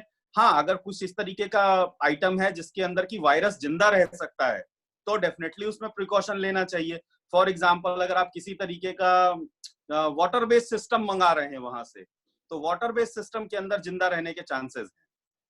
लेकिन अगर ड्राई है और इस तरीके का प्लास्टिक मटेरियल के अंदर है तो उन सबकी अपनी लाइफ है, ऐसा डरने वाली बात नहीं है। प्रिकॉशंस लीजिए, प्रिकॉशन लेकर के आप करें। सनलाइट में कंटेनर अगर आप खड़ा करवा देते हैं जो आपके यहाँ पे आया हुआ है तो वो वैसे ही चारों तरफ से खत्म हो जाएगा।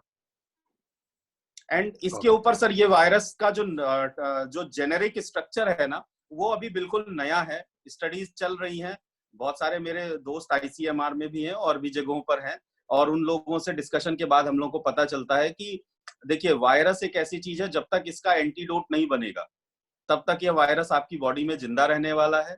जो लोग वायरस फ्री हो गए हैं उनके अंदर एंटीबॉडीज डेवलप हो गई हैं उससे लड़ने के लिए। बहुत से चाइना के अंदर ऐसे भी केसेस या US इन सब के अंदर केसेस आए हैं कि जो लोग कोरोना फ्री हो चुके थे उनके अंदर दोबारा से जनरेशन हो गया है।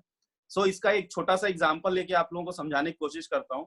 हम सबके घर में मच्छर होते हैं और हम उनको मारने के लिए 100 तरीके के या भगाने के लिए 100 तरीके के केमिकल्स का इस्तेमाल करते हैं। सबसे पहले हम यूज करते थे जो कॉइल्स आती थी, वो कॉइल्स से मच्छर हैबिचुएटेड हो गए, तो फिर आपने जो हमारे जो वेपराइजर्स होते हैं उनका इस्तेमाल करना शुरू किया। मच्छर उसके लिए भी हैबिचुएटेड हो गए, उनके जीनोम्स में चेंज हो गया और वो उन्होंने अपने अंदर रेजिस्टिविटी डेवलप कर ली उस केमिकल की। फिर आप स्प्रे लेकर के आए जो फर्दर मोर एक्टिवेटेड था, उसके अंदर डिफरेंट केमिकल थे, उन्होंने उससे भी अपने अंदर जनरेट कर ली। तो हम फिर लौट करके वापस आए पुराने केमिकल्स के ऊपर, उससे भागे। तो ये सारा जीनोम स्ट्रक्चर का चेंजेस होते रहते हैं।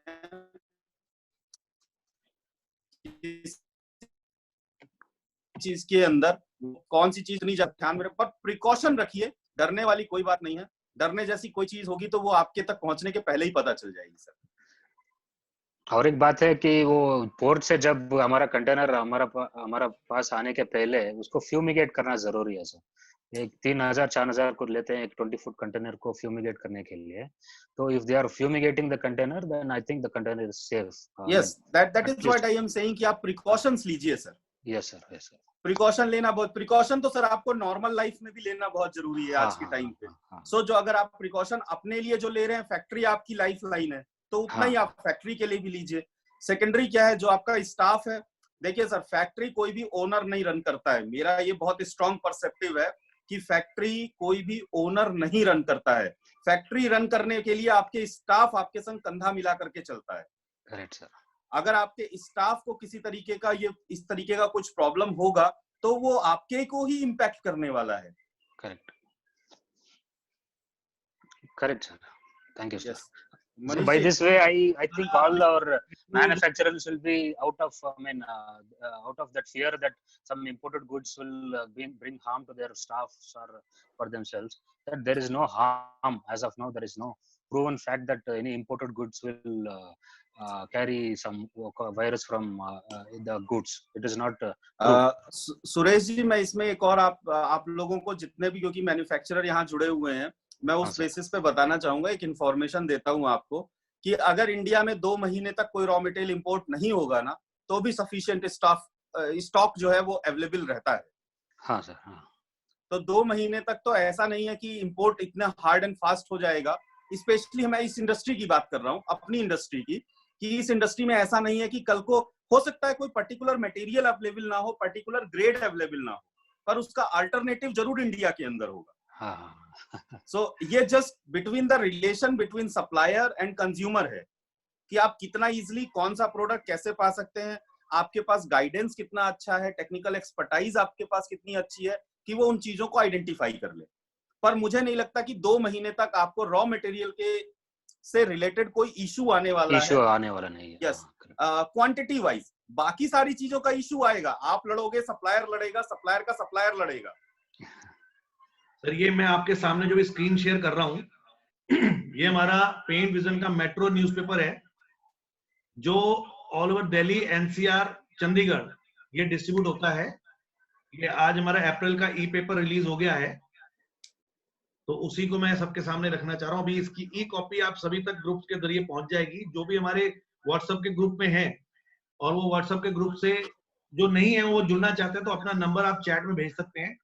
अब मैं नेक्स्ट लेने जा रहा हूँ सैलरी का इम्पैक्ट और प्रेशर। आप सैलरी जो है वो कैसे, गवर्नमेंट की क्या पॉलिसीज आई हैं, हालांकि ऐसा कोई नोटिफिकेशन नहीं है कि आपको सैलरी 100% देनी पड़ेगी। इस बारे में कोई जानकारी देना चाहें, अपने कोई व्यूज रखना चाहें तो यू आर मोस्ट वेलकम। आलोक जी, आपके पास कोई जानकारी सैलरी को लेकर? म्यूट कर लीजिए सर, अनम्यूट कर लीजिए सर।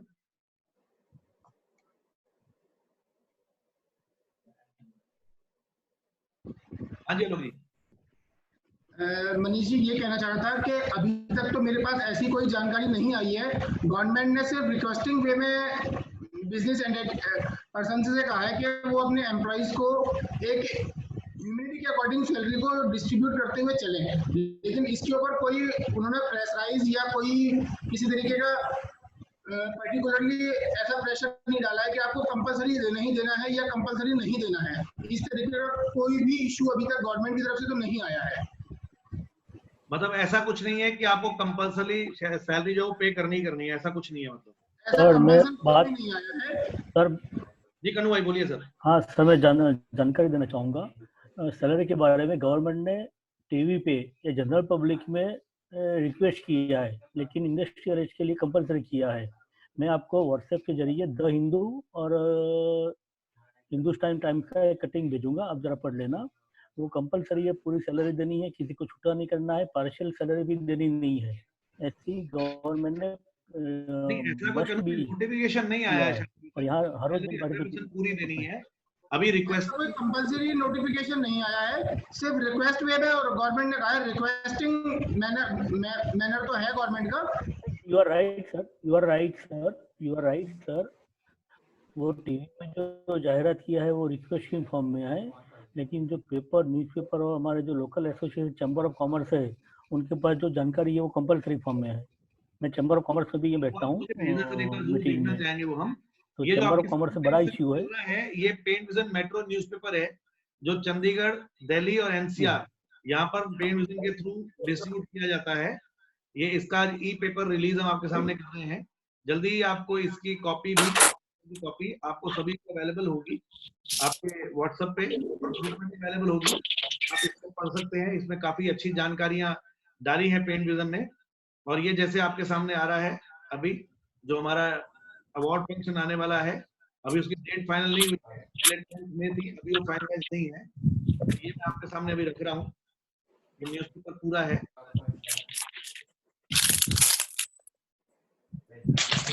अपनी स्क्रीन पे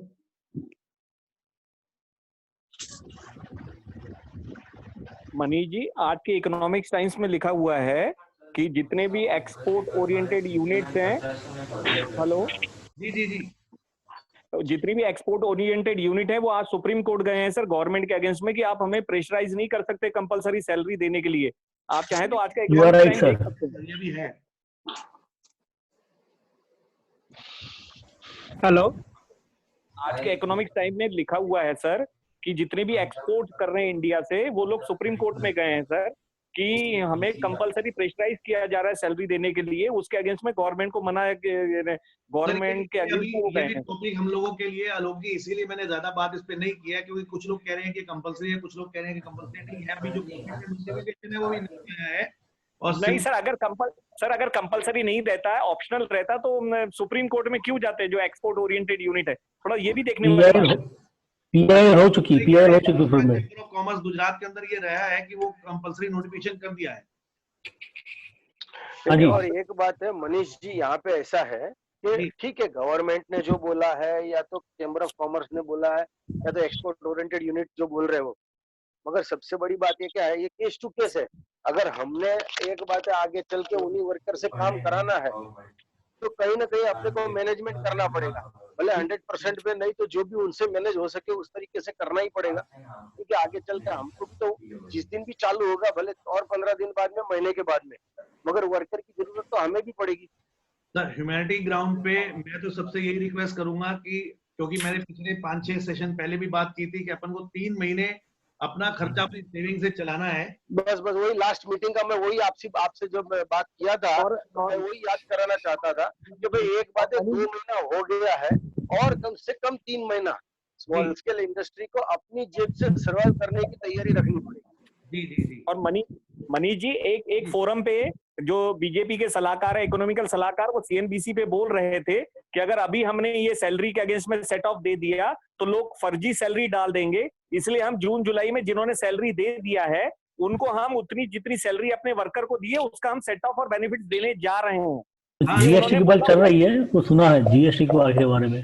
हेलो, जीएसटी के बारे में नहीं सर, जीएसटी के बारे में नहीं, जिन्होंने भी लॉकडाउन के दौरान अपने एम्प्लॉइज को नहीं निकाला है और जिनको पूरी सैलरी दी है उन एम्प्लॉइज को वो लोग जितनी भी सैलरी दी है उसका सेट ऑफ देने जा रहे हैं सर, बेनिफिट्स इनकम टैक्स में और बाकी सब्सिडी। ऐसा सुना है, सही बात है।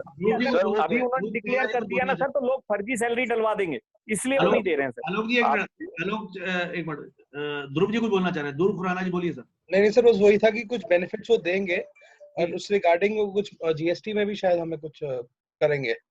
ओके ओके आगे जाके जैसे कि हम जीएसटी वो बेनिफिट गवर्नमेंट की तरफ से जो मिलता है वो बात अलग हो गई, गवर्नमेंट की तरफ से बेनिफिट मिलता चाह रहे हैं क्या सर? गवर्नमेंट के भरोसे पे नहीं रहेंगे तो अच्छा है, जब अपना अपना देखो पहले। मैं वही बोल रहा हूँ कि आपको जो अभी नहीं, लेकिन सर अगर जिसके पास कम स्टाफ है उसको थोड़ा देना चाहिए। भरने को आएगा किधर? समझ भी आ जाएगा।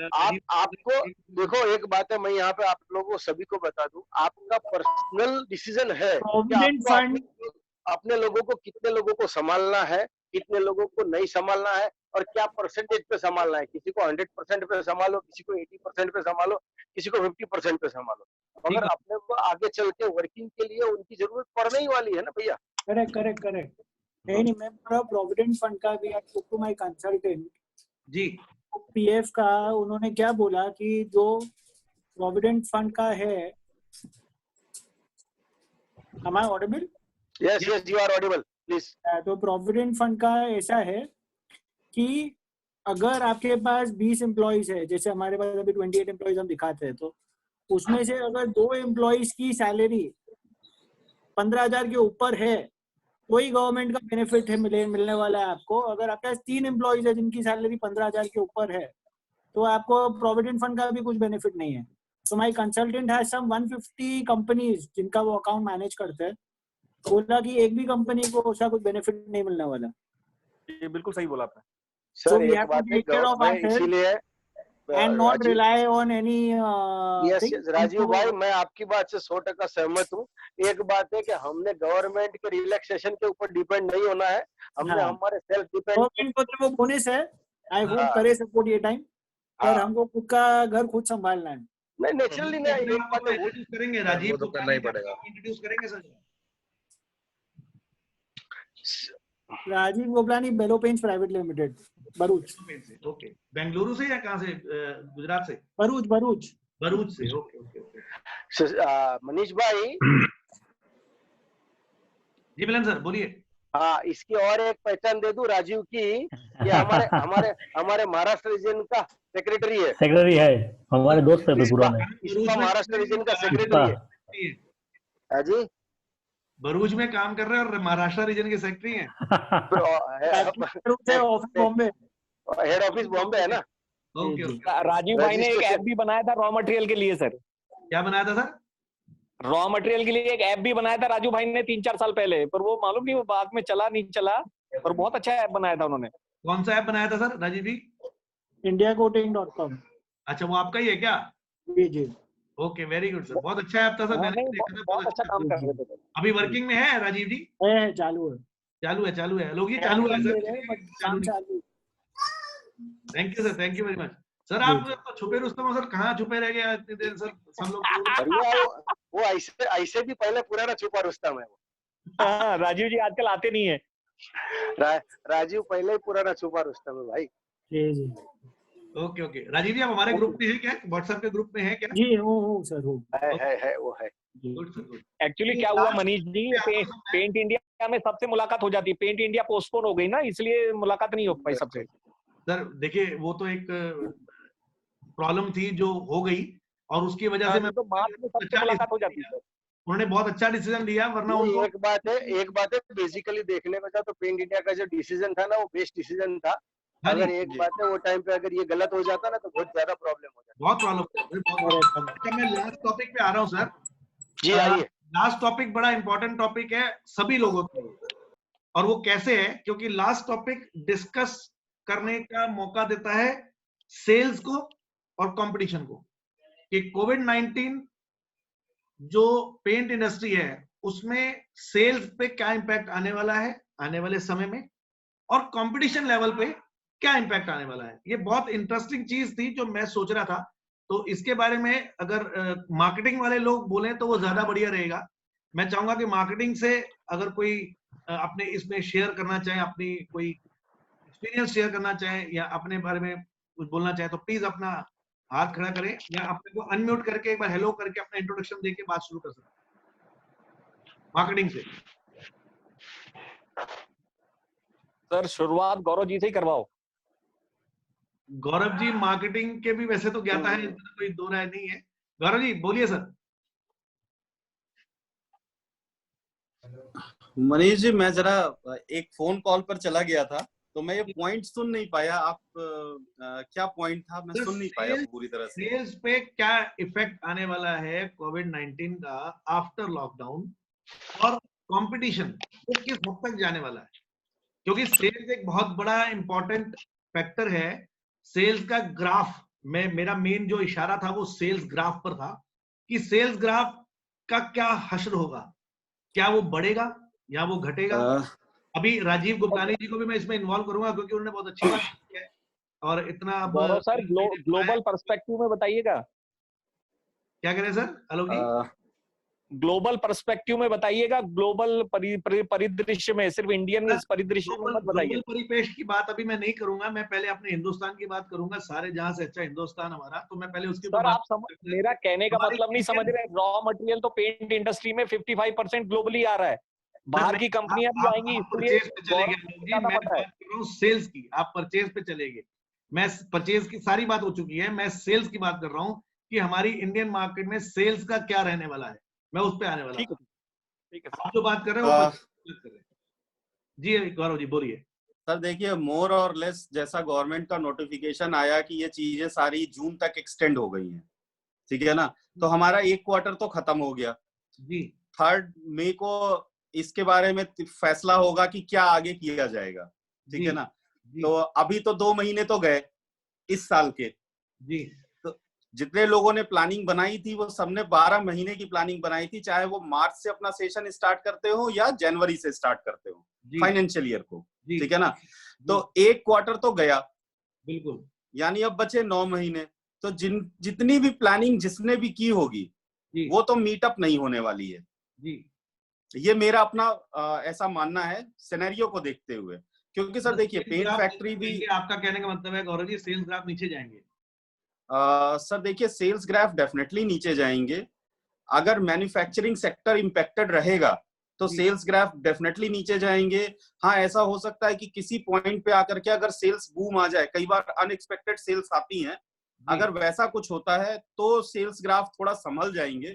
पर मेरा general on a general platform मैं बोल रहा हूँ, मैं भी इसी बात को कहना चाह रहा था सर, जो आप कहना चाह रहे हैं कि कोई बीच रास्ते में कोई बूम आ जाए तो अलग बात है। अभी टेक्निकल से पूनम जी हमारे बीच में है, मैं उनसे कमेंट लेना चाहूंगा कि आप लोग क्या सोचते हैं, आपकी कंपनी क्या सोचती है, आपकी कोई मीटिंग हुई हो सेल्स को लेकर या कुछ बातचीत हुई हो? मैंने आपको अनम्यूट किया है, पूनम जी आप बोलना चाहेंगे कुछ इस बारे में?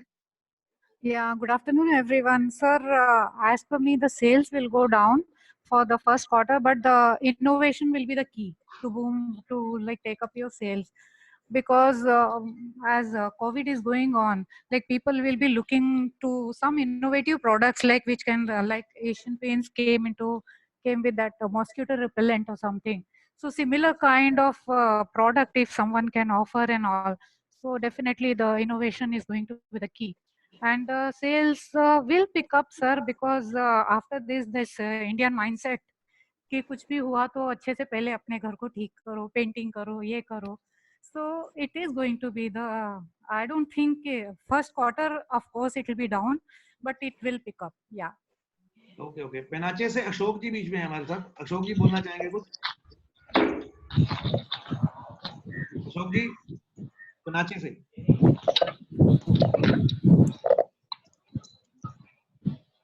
शायद मेरी आवाज नहीं जा रही उन तक।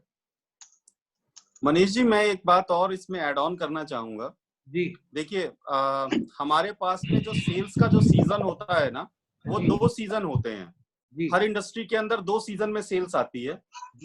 अगर ये जो कंडीशन है या रेड जोन्स हैं, ये इस तरह अगर ये इसी तरीके से बने रहेंगे तो जो मेजर इंडस्ट्रियल हब्स हैं, जो सेक्टर्स हैं, वहां पर आपको लेबर का इश्यूज रहेंगे हमेशा।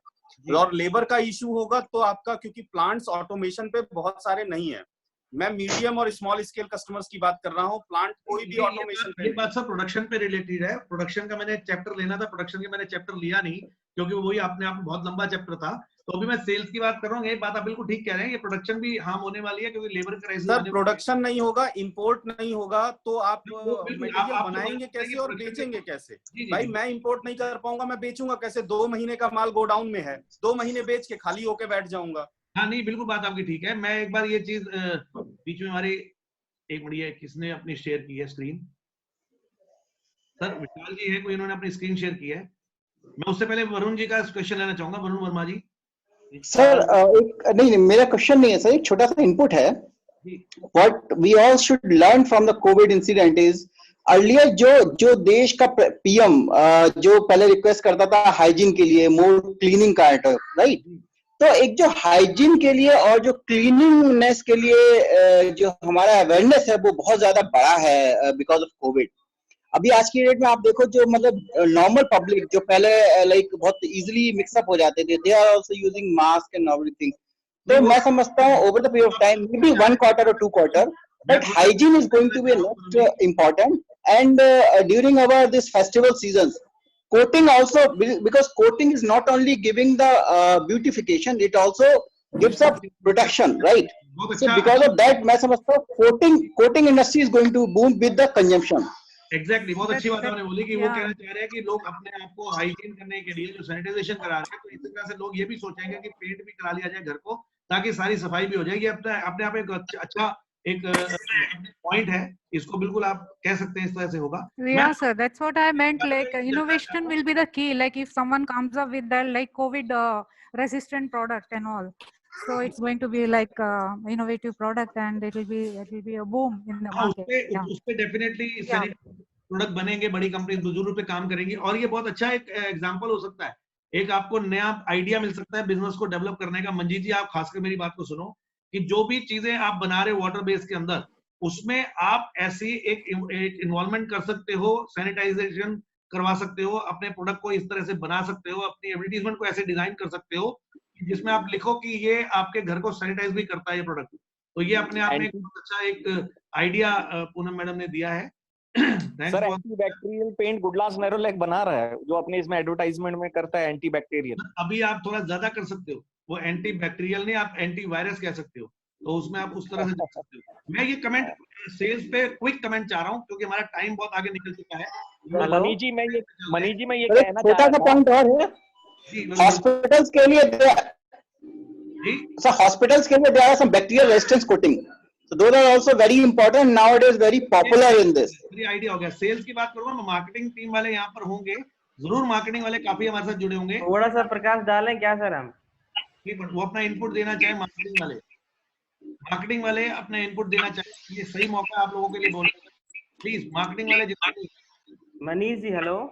जी मंजीत जी बोलिए। हेलो, सुनाई पड़ रहा है? जी मंजीत जी बोलिए। हाँ जी, आपको कुछ बताता हूँ, जैसे कि बेसिकली हमने आपको बताता हूँ पिछले 7 दिन का रिजल्ट। पिछले 7 दिन में स्पेशली वॉल पुट्टी की रिक्वायरमेंट तकरीबन 2000 गुना बढ़ चुकी है। कौन सी वॉल पुट्टी? जो वॉल पुट्टी आती है दीवारों के लिए जी। अच्छा, तो आपको बताते हैं, जो इंक्वायरीज आती थी मेरे पास आज से 7-8 दिन पहले, वो 2-3 इंक्वायरीज आती थी इंडिया मार्ट के थ्रू। हमने उनका थोड़ा डेटा हैक किया, एनालाइज किया। पिछले 18 तारीख के डेट में, सॉरी हैक वाला वर्ड मत याद रखिएगा, 18 तारीख के डेट में ये इंक्वायरी 1400 इंक्वायरीज आई है सिर्फ वॉल पुट्टी की, सिर्फ नॉर्थ इंडिया से जहां हम कवर करते हैं। सिर्फ वॉल पुट्टी के लिए, सिर्फ वॉल पुट्टी, क्योंकि हम बेसिकली मुझे ज्यादा मटेरियल हम सप्लाई करते हैं, छोटी मटेरियल हम भेजेंगे भाड़ा ज्यादा पड़ता है, तो ये नहीं है सेल्स नहीं आएगा। इंटीरियर में आप जाएंगे तो जितने छोटे छोटे एरियाज है वहां बैठे बैठे लोग कुछ नहीं कर रहे हैं, घर ही खूबसूरत बना रहे हैं। हमारे जो स्टॉक इंटीरियर में पड़े थे सारे खत्म हो चुके हैं। जी बहुत अच्छी बात बोली है। टाइम हमारा हो चुका है, अभी मैं बहुत सहमत हूँ आपकी इस बात से, और सो नाइस ऑफ यू, आप सबने इतना अपना समय दिया। लास्ट पे मैं आपको जो सबके मतलब की है, सबके काम किए कि हमारे पास जो भी ऑप्शन अभी है सेल्स को लेकर, चाहे वो पोर्टल्स हैं चाहे वो कुछ भी है, तो उसमें एक प्लस पॉइंट देखने को मिल रहा है कि लोग अपने घरों को साफ रखने के लिए पेंट करने का या पेंट करवाने के लिए आगे आएंगे। ये हमारे लिए अच्छा सिग्नेचर है, अच्छा साइन है, क्योंकि लोग चाहते हैं हम अपने घरों को डिसइंफेक्ट कर दें। वो सिर्फ सैनिटाइजेशन से नहीं, लोगों की ऐसी सोच भी है कि वो अपने घरों को साफ सुथरा करने के लिए पेंट भी कराएं। तो पेंट इंडस्ट्री का फ्यूचर आज के सिनेरियो के हिसाब से अच्छा है। आने वाला समय थोड़ा सा, यानी 2-3 महीने का जो अभी ये जो पीरियड हम निकाल रहे हैं, वो मेरे हिसाब से थोड़ा सा टफ है। आप ये 2-3 महीने के पीरियड को अच्छे से निकाल लें। जैसे आप इस पीरियड को निकाल लेंगे, उसके बाद आने वाला समय, उसका फ्यूचर, पेंट इंडस्ट्री का फ्यूचर ब्राइट है।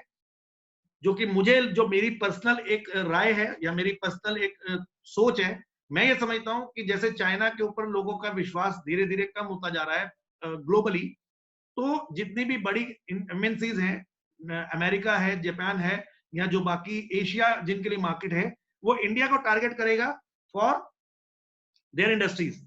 और जो बड़ी बड़ी इंडस्ट्रीज जो चाइना में थी, वो आके हिंदुस्तान में अपने आप को डेवलप करेंगी। और इंडियन मटेरियल, जो पहले हिंदुस्तान का मटेरियल ही बिकता था चाइना से पहले, चाइना की मार्केट ओपन होने से पहले, वो दोबारा से शुरू होगा, जिसमें एमएसएमई को बहुत बड़ा बेनिफिट होने वाला है। क्योंकि जो घर में बने प्रोडक्ट या इंडियन प्रोडक्ट जो पहले बिकते थे, वो दोबारा से शुरू होंगे, मुझे पर्सनली ऐसा लगता है। मैं आप सबका बहुत बहुत धन्यवाद करता हूं कि आप लोगों ने अपना पूरा समय दिया, आप यहाँ पर आए, अपना पूरा टाइम आप लोगों ने हमारे साथ बिताया।